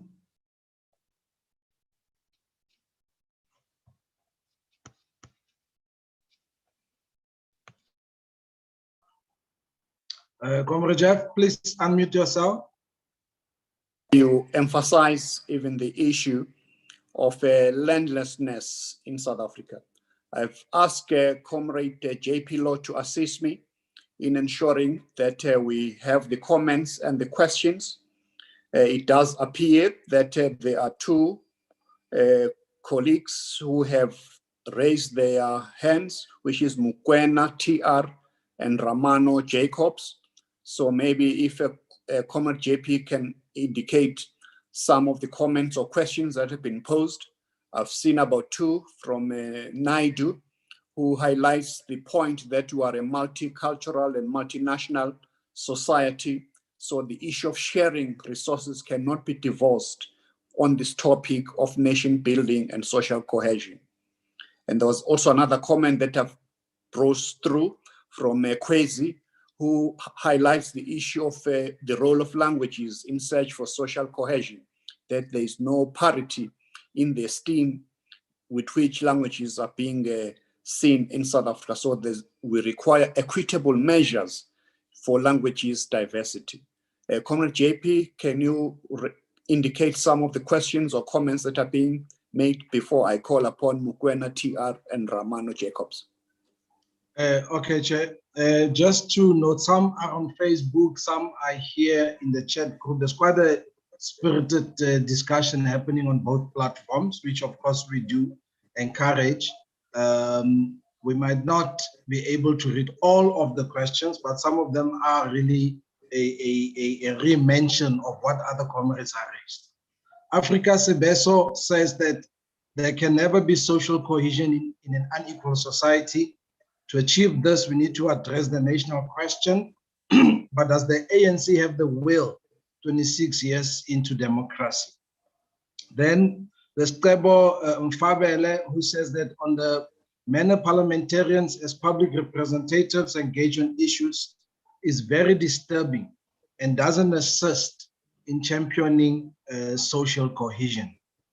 Then some of the ones in the chat group, Chair, you've touched on. There's Nomfanelo Kota, for example, who says that it is also a hard pill to swallow, that we can't just dangle social cohesion as a panacea when we have done little dealing with persisting deep-seated racial inequalities that lead with economic exclusion, and whilst real economic power is still concentrated in the hands of the few. A view, one thing is related to that is from Sisi Mavuso, who says social cohesion currently is an impossible matter. While in some areas, to cite one example, the more Black people move to the so-called suburbs, the more white people move to the far north. Major Kobeso, we can't be speaking of genuine social cohesion when the ANC is championing social disintegration through corrupt activities, factionalism, attacks against the state, and having MKMVA leading charge of attacks against businesses of foreign nationals. Charity begins at home. A destructive ANC is a source of social disintegration. Let the real ANC stand up. I want to end with this one from Mtuwetu Shandu, who says, Prof, do you mean social cohesion doesn't tally with the Freedom Charter? Thank you, Chair. Thanks, Comrade JP. Maybe before I ask the panelists and respondents to respond, Comrade Mokoena TR and Romano Jacobs, if you can pose your questions or comments. Mokoena TR. For such an educative engagement. I'd like to go back to what Ubaba Malala Umsholozi has raised on the role of Parliament, failing to gear up on this matter of nation building and social cohesion.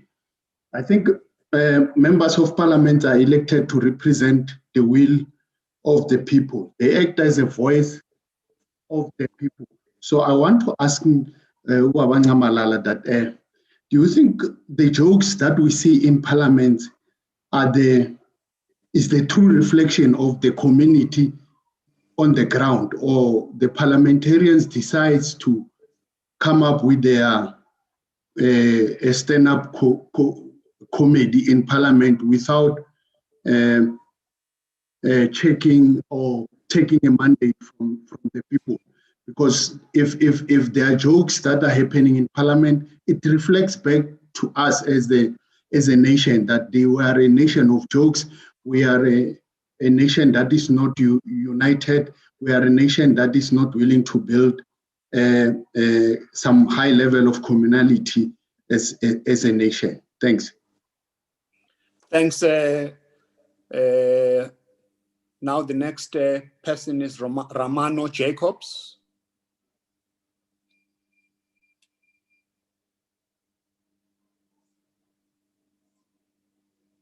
Are you there? Looks like Romano Jacobs is not there. I'm here. So the next, can you comment or pose question? Thank you, Comrade Chair. I have a question for Comrade Zuma. The first one is, when we say that we have to live in a cohesive environment, it implies that we need to share in the resources of the country. And the government has a lot of resources, but now there's a lot of corruption going into that. So that reduce the chances of all of us sharing in that. The question to him is, what is his take on corruption in our quest to have social cohesion? Then there's a general comment. When we say Africans in general and blacks in particular, it's a very decisive comment. How do we as coloureds work into that statement? How does that cater for us? Thank you, Chair. Thank you. A question from Lemako. Thank you, Comrade Chair. Lemako, I'm from Free State Province. I just want to check with ANC on social cohesion issue. It seems that we, as blacks, Africans in particular, it's only us who are extending the hand of cooperation or unity to our fellow whites. Most of the time, they don't honor issue of cooperation, not all whites, but it seems that it's only us who take care of that. But ANC too, it don't deal with issue of patriotism like it's supposed to do. Some companies went to Cuba, some to China, and when they come back, Comrade Jeff, they don't teach us how those countries, they don't share good experiences with the branches that how they do educate their people about patriotism. Like now we are using EPWP and CWP. Of which now they lose sense. If you look around the country, people are laughing at us that look, ANC government, people are just resting the whole day. So how do we deal with issue of patriotism, instilling it from the young people? When the young youth are still youth, we make them to understand that they must love their country from political point of view. That's my little input that I want to ask and throw in the discussion. Thank you. Thank you very much. The next one is Senzeni Mpila. Senzeni Mpila.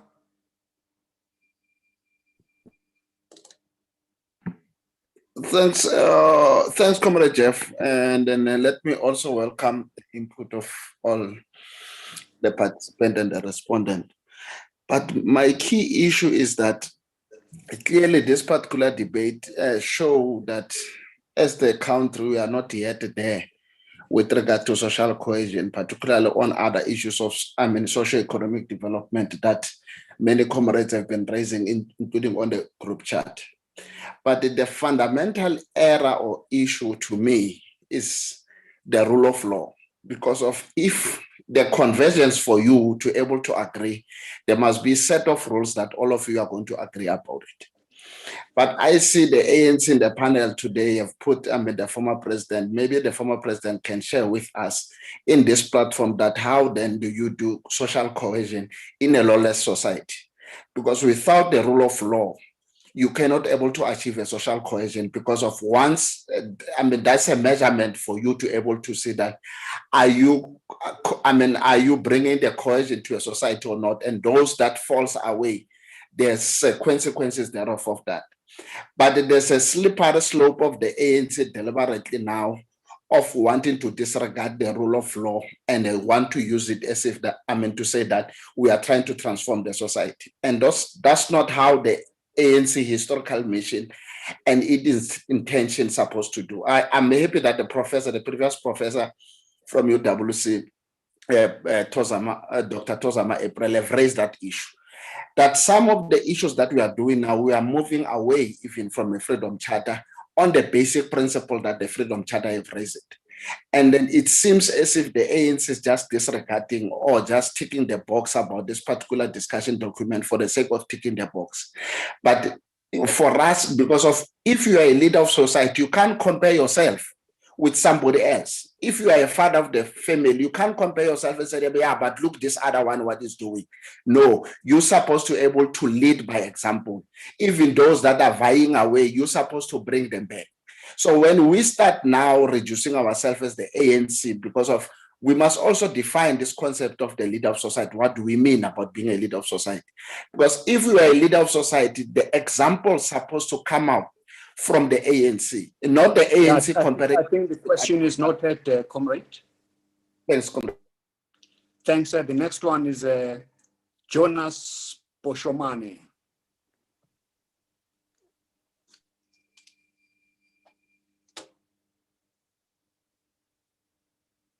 Are you there, Jonas Poshomane? Yes, Chair, thank you very much. And greetings to the leadership and welcome the remarkable input from all leaders. Well, Chair, I think one issue that the ANC needs to grapple with is that we are in a period where we lack. Can you speak to the mic, Comrade? Yes, Chair.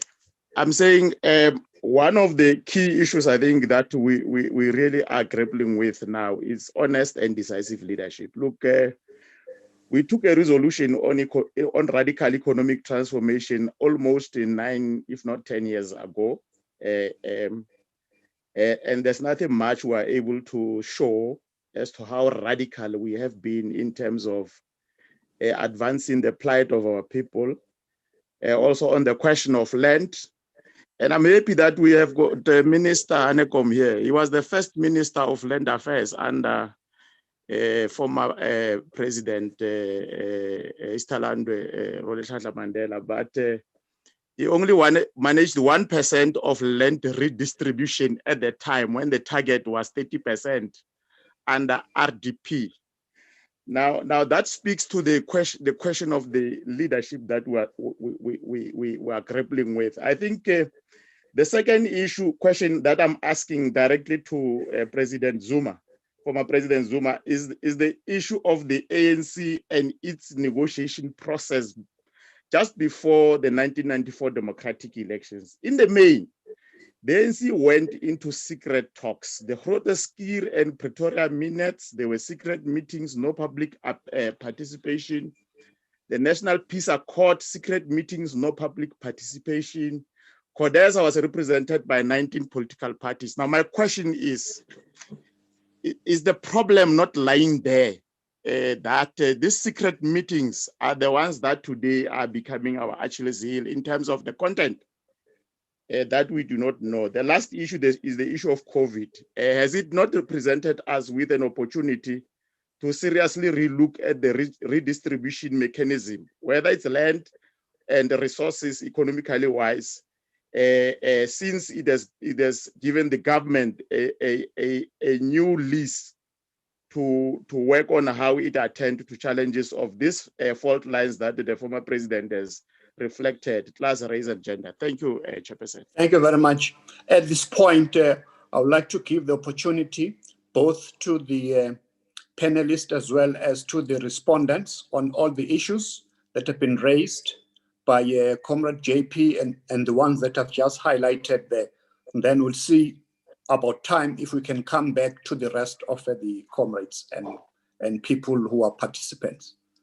So maybe let me start with, in this order, to start with Dr. Abba Lindiwe, former President Zuma, and the respondents in that order.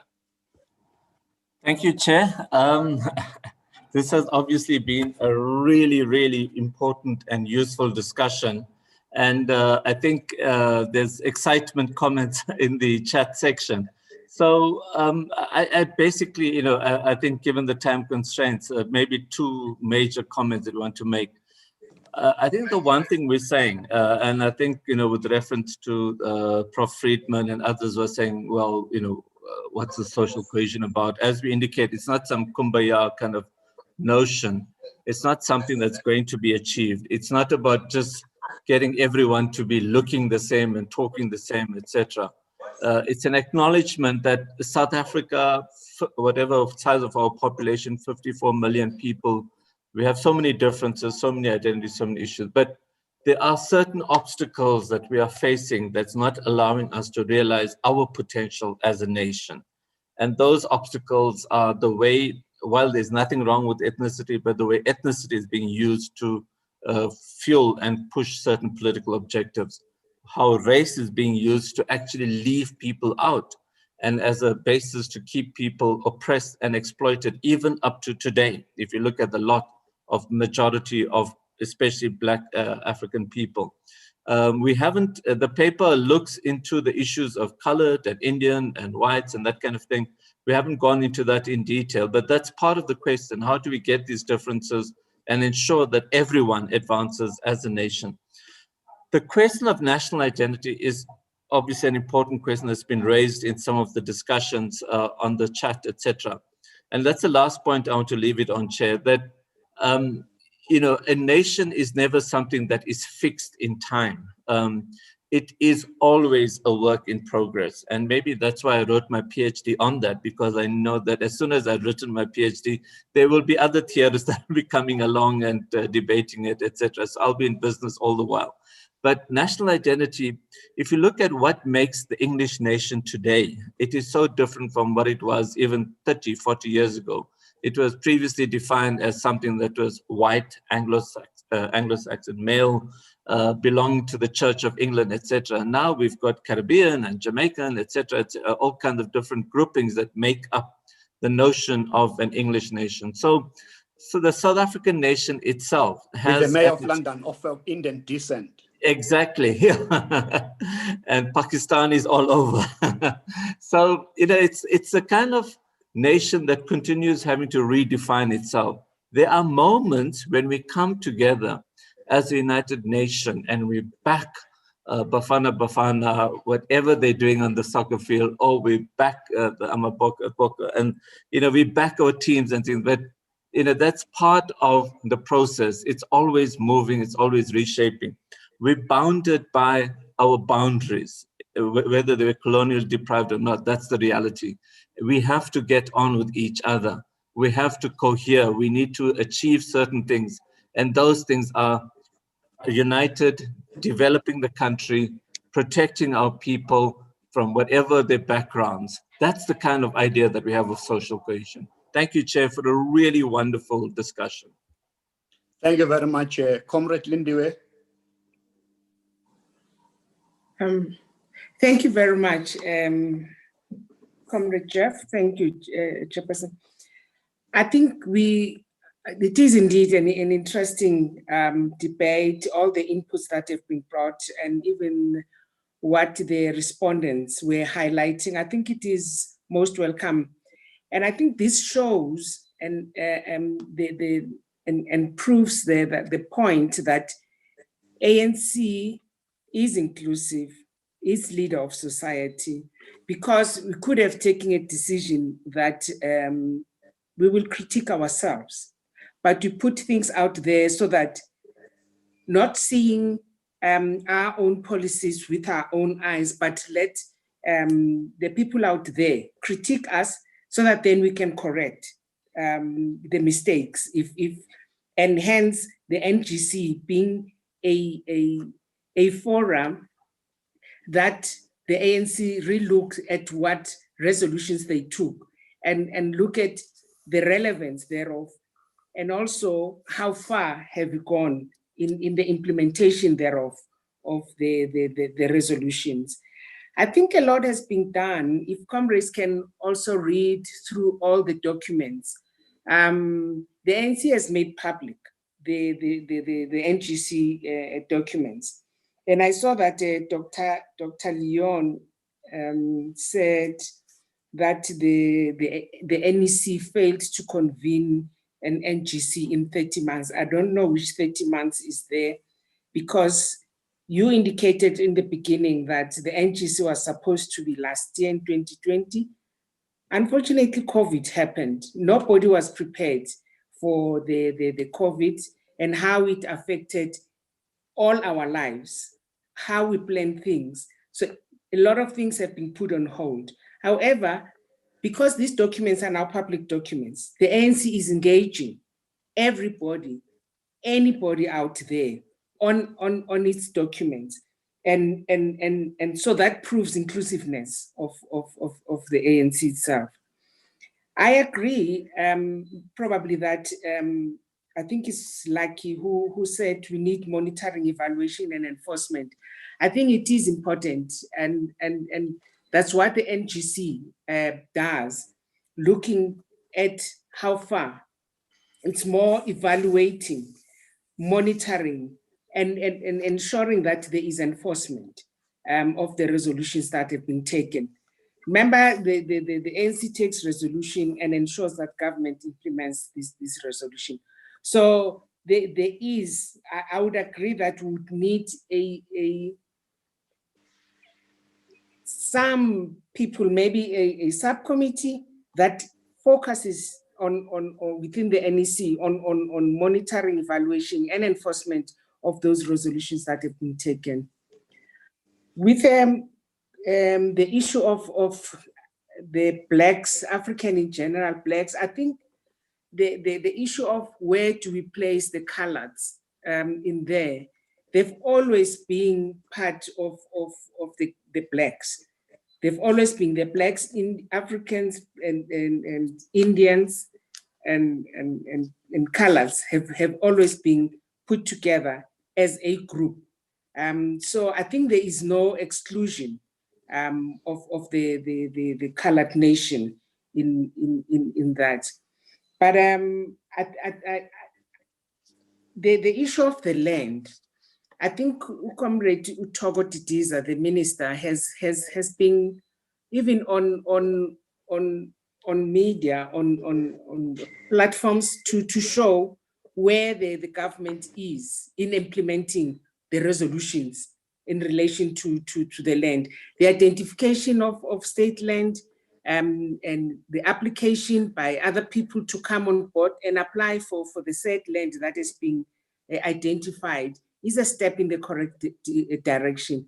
We might not be moving as fast as anticipated, but there is move to the correct direction.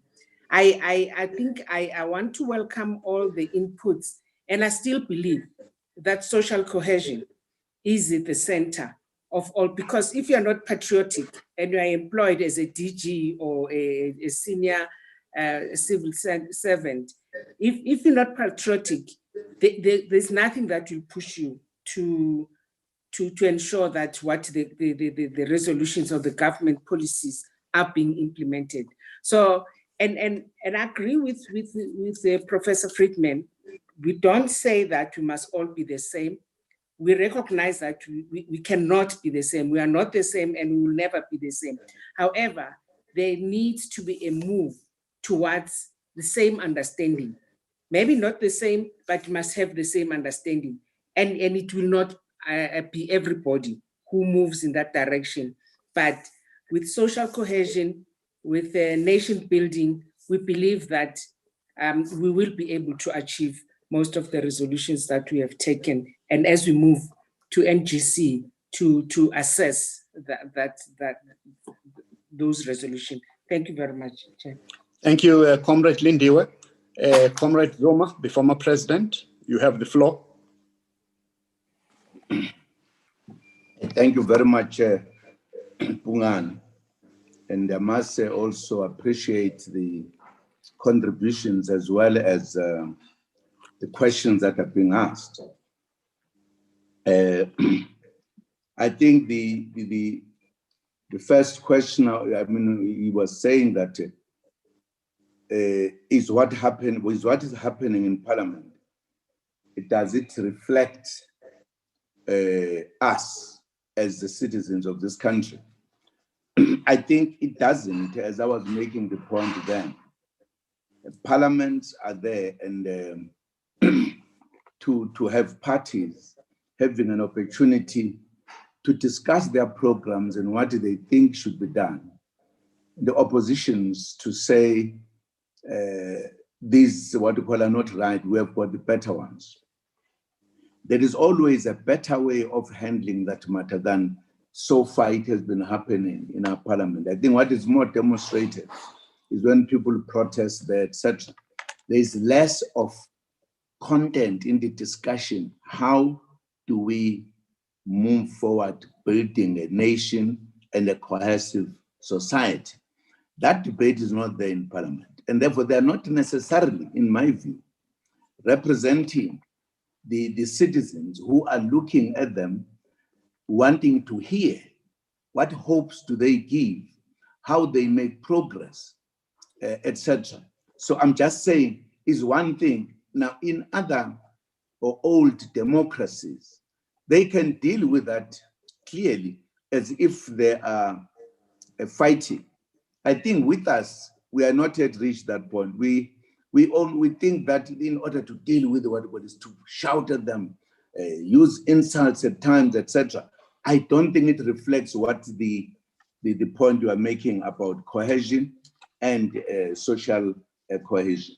So those who elect these people, I don't think they're strict enough to say we are not doing what we send you to do there, because we send you to discuss what are programs that would change the quality of lives of our people. That's the point I was making, because that will go a long way in influencing cohesion and nation building. Respect, what does that mean? It means people should respect others, should be able to raise issues properly. You should be able to agree where you have got it to, if it is a correct thing to do. But people think you're just there to fight. I think that's a problem. But that the correction of that lies to the voters, the ones who are represented by these public representatives. Then the next question was, what is happening today? Is it as a result of the secret meetings, Groteskir or whatever? No. I was part of those meetings. I think the critical point that really we need to look at is that negotiations discussed all manner of things. The negotiators had decided that we should have our kind of working in two forms: to solve our problems so that we remove the apartheid and have a government that would be elected by everybody. We thought because of the depth of the problems and animosity that was there, we needed to find a formula wherein we will all work together at the beginning. And therefore, that's why we only had an interim constitution, which was to guide us for the first elections, and then have the public representatives elected by people who will be standing on their behalf, not write the final constitution. The final constitution must be written by the members of parliament who, if they discuss the constitution, will turn themselves, instead of just the parliament, but the constitutional assembly, with the speaker will no longer be there, there will be chairperson and deputy chairperson. They will then conclude the negotiations by producing a constitution that will run the country. So the one that we negotiated was short time and is no longer there. And they then work on the new constitution, which some of the issues that are pertinent issues today come from the constitution itself, because the constitution was supposed to help deal with major issues. One of them is land. The land, we did not deal with the land in Codesa. The land was dealt with in parliament by the very people we are talking about in parliament, who are now agreeing as political parties. So I just wanted to make that point, that the discussions there, the major discussions were actually to deal with the issues then. For example, there was the issue of state of emergency, people from outside, from prison. We dealt with all of that, that everybody, the people who were waiting to be hanged, we had to discuss that they can't be hanged when we were making agreements. So those were the issues, they were not secret. I mean, it was only because we were meeting a small group, we're not meeting in a general big meeting. No secrets at all, unless there were other secrets, but where we were sitting, we're discussing issues that were known by everybody else. And the other question was, how do you bring social cohesion in a country which is lawless? I think again, it comes back to our problems because we were coming from a very oppressive system in South Africa and with laws that were inhuman. When we began to deal with our laws, we tended to move to the extreme. I think that's why the cohesion is difficult. Because, for an example, today, if I commit a crime, the laws of this country, if I kill somebody in front of all of you, the laws of this country says, you can't say this man is being arrested, charged because he has killed a man. He's killed a person rather. The law says, no, you must say, no. We suspect that this man killed this person. That's a softness of the law. Today, if I make a crime, no matter how serious that crime is, because we're moving away from extreme oppressive laws, we went to the other extreme. I have a right, even if I've killed a person, I have a right to apply for what is it? Bail.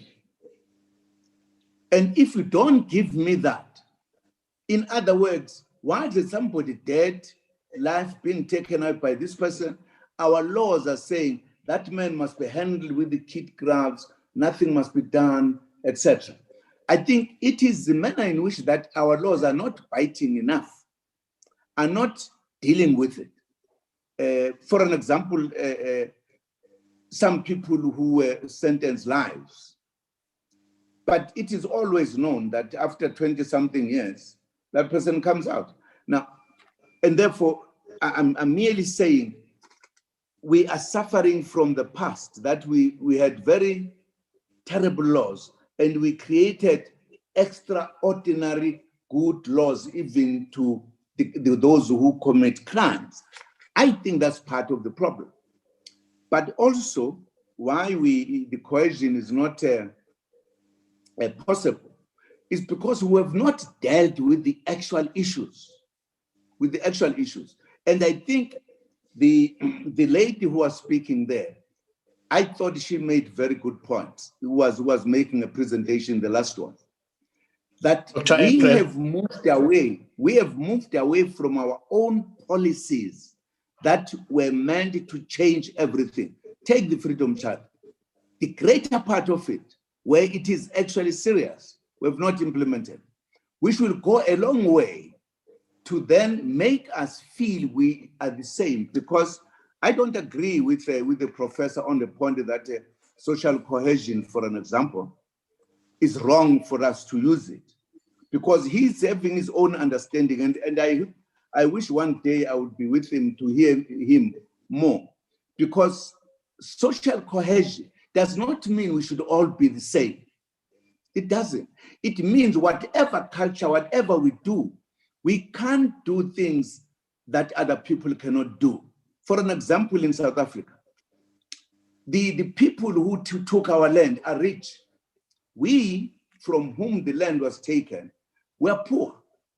If you look at the situation, as people leave the rural areas, because we are getting congested on the 13%, where we used to have fields for the cattle to graze, there are now families all over. There is no space to till land, and therefore the situation forces as urbanization population grows, in other words, the rural areas population is reducing. What then happens in the cities? You have people who come to look for work because we are still using the old method. Who came to the cities to work? If you can wind up, Comrade Zuma. I'm winding up, Jeff. I'm winding up. These issues are very emotional issues. You know, because we are not developing the rural areas, because everybody must come to town. So the more we have not dealt with the land issue, so that there's enough land where we could go, instead of developing the rural areas. We are not. We develop our own cities. So those are the problems that face us. And therefore, there can't be cohesion if other people live at Umjondolo, whilst others are living in decent houses. So you have got two nations in one world, so to speak. Now, finally, Baba. No, I think that was the last point I was making, Jeff. What I want to emphasize is that the two presenters, the lady, I think she impressed me on the manner in which she's looking at what we need to do, and I think we should accept that. And in the part of the discussions in our NGC, we should not forget that. But insofar as cohesion, I think I've got a problem with the professor that he will need to define this from a professor's point of view better, because we did not just say we need a cohesion for the sake of it. It was because we want every citizen here. No citizen must live in Mjondolo whilst other citizens are living in the moon. I think that is the issue. We needed to have the law that takes all of us. If I'm guilty, I should be guilty, not because somebody thinks I must.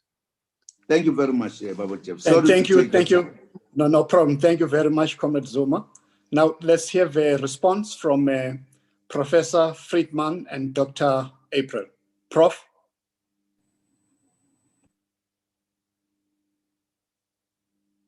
Can you hear me? Yes, very well. Okay, thank you. Yeah, first of all, the only question which is asked of me precisely is, am I saying that social cohesion and this Freedom Charter are very different? And yes, that's precisely what I'm saying. The Freedom Charter is, in effect, incidentally, the two books you mentioned are not the only two books I've written. I've also written a book on radical thought within the ANC, which deals with the Freedom Charter. And the Freedom Charter was in effect a document which tried to spell out what the national democratic revolution would look like.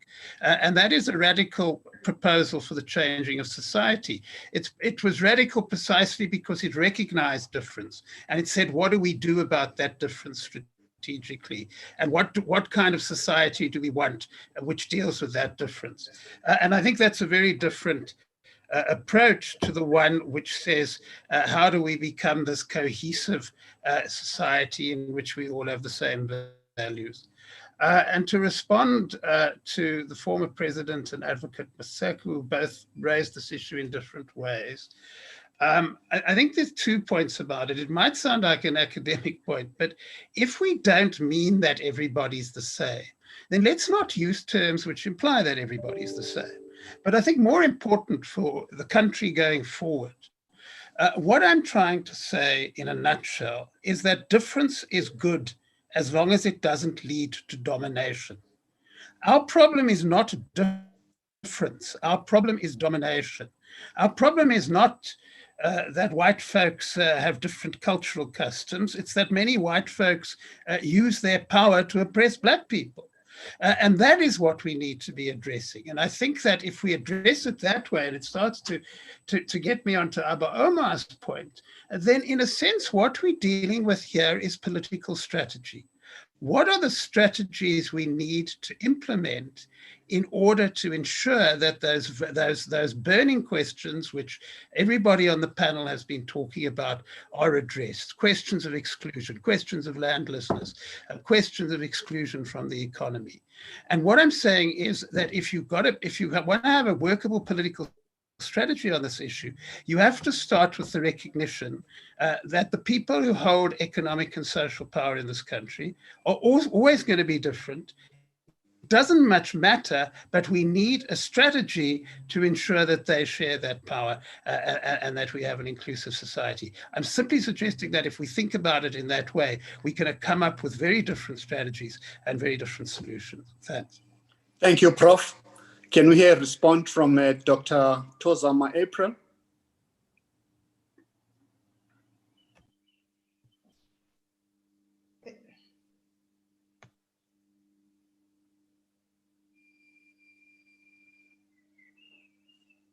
Dr. April?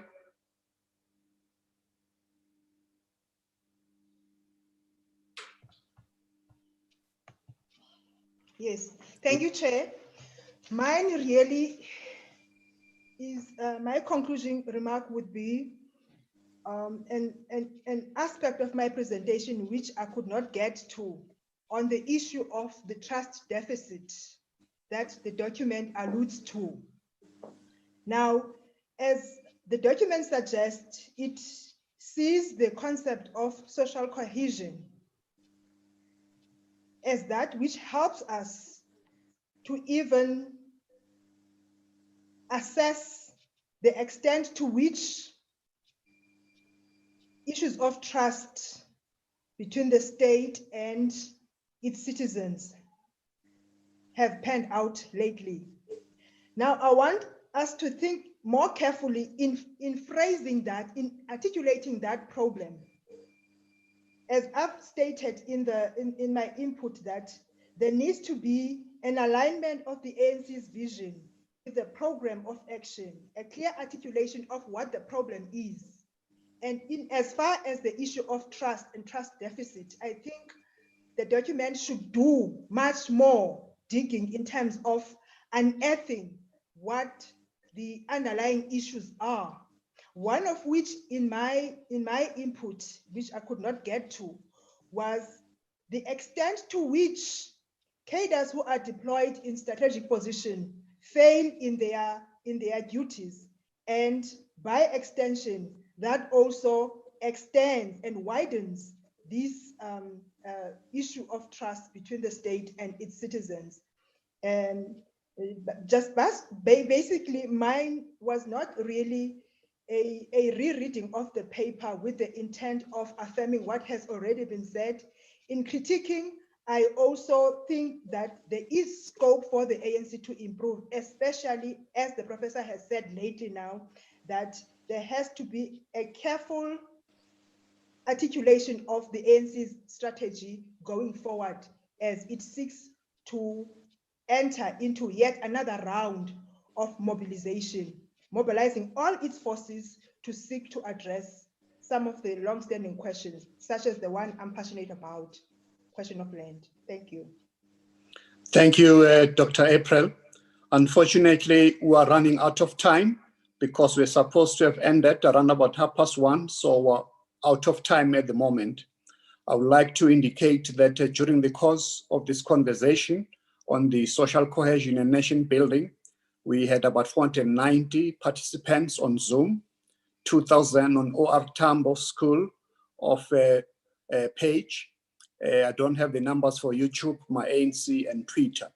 As all comrades and supporters and the general public is aware, this discussion doesn't end here.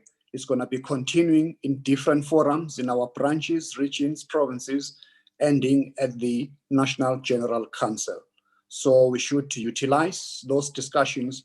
Even this session that has been held today will continue in terms of my ANC page, where we can be able to make various comments as well as questions to be asked, etc., etc. I would like, therefore, to thank the former president, Comrade Jacob Zuma, Advocate Lindiwe Maseko, Professor Stephen Friedman, and Dr. Tozama April for having been such good panelists and respondents. Thanks to all those who participated on Zoom, on Twitter, on OR Tambo School page, YouTube, as well as on Twitter. That brings us to the end of this conversation. We'll meet again. We'll be informed on public platforms when the next discussion document will be held in the next few days. From me, adios. Thank you very much, Siabo.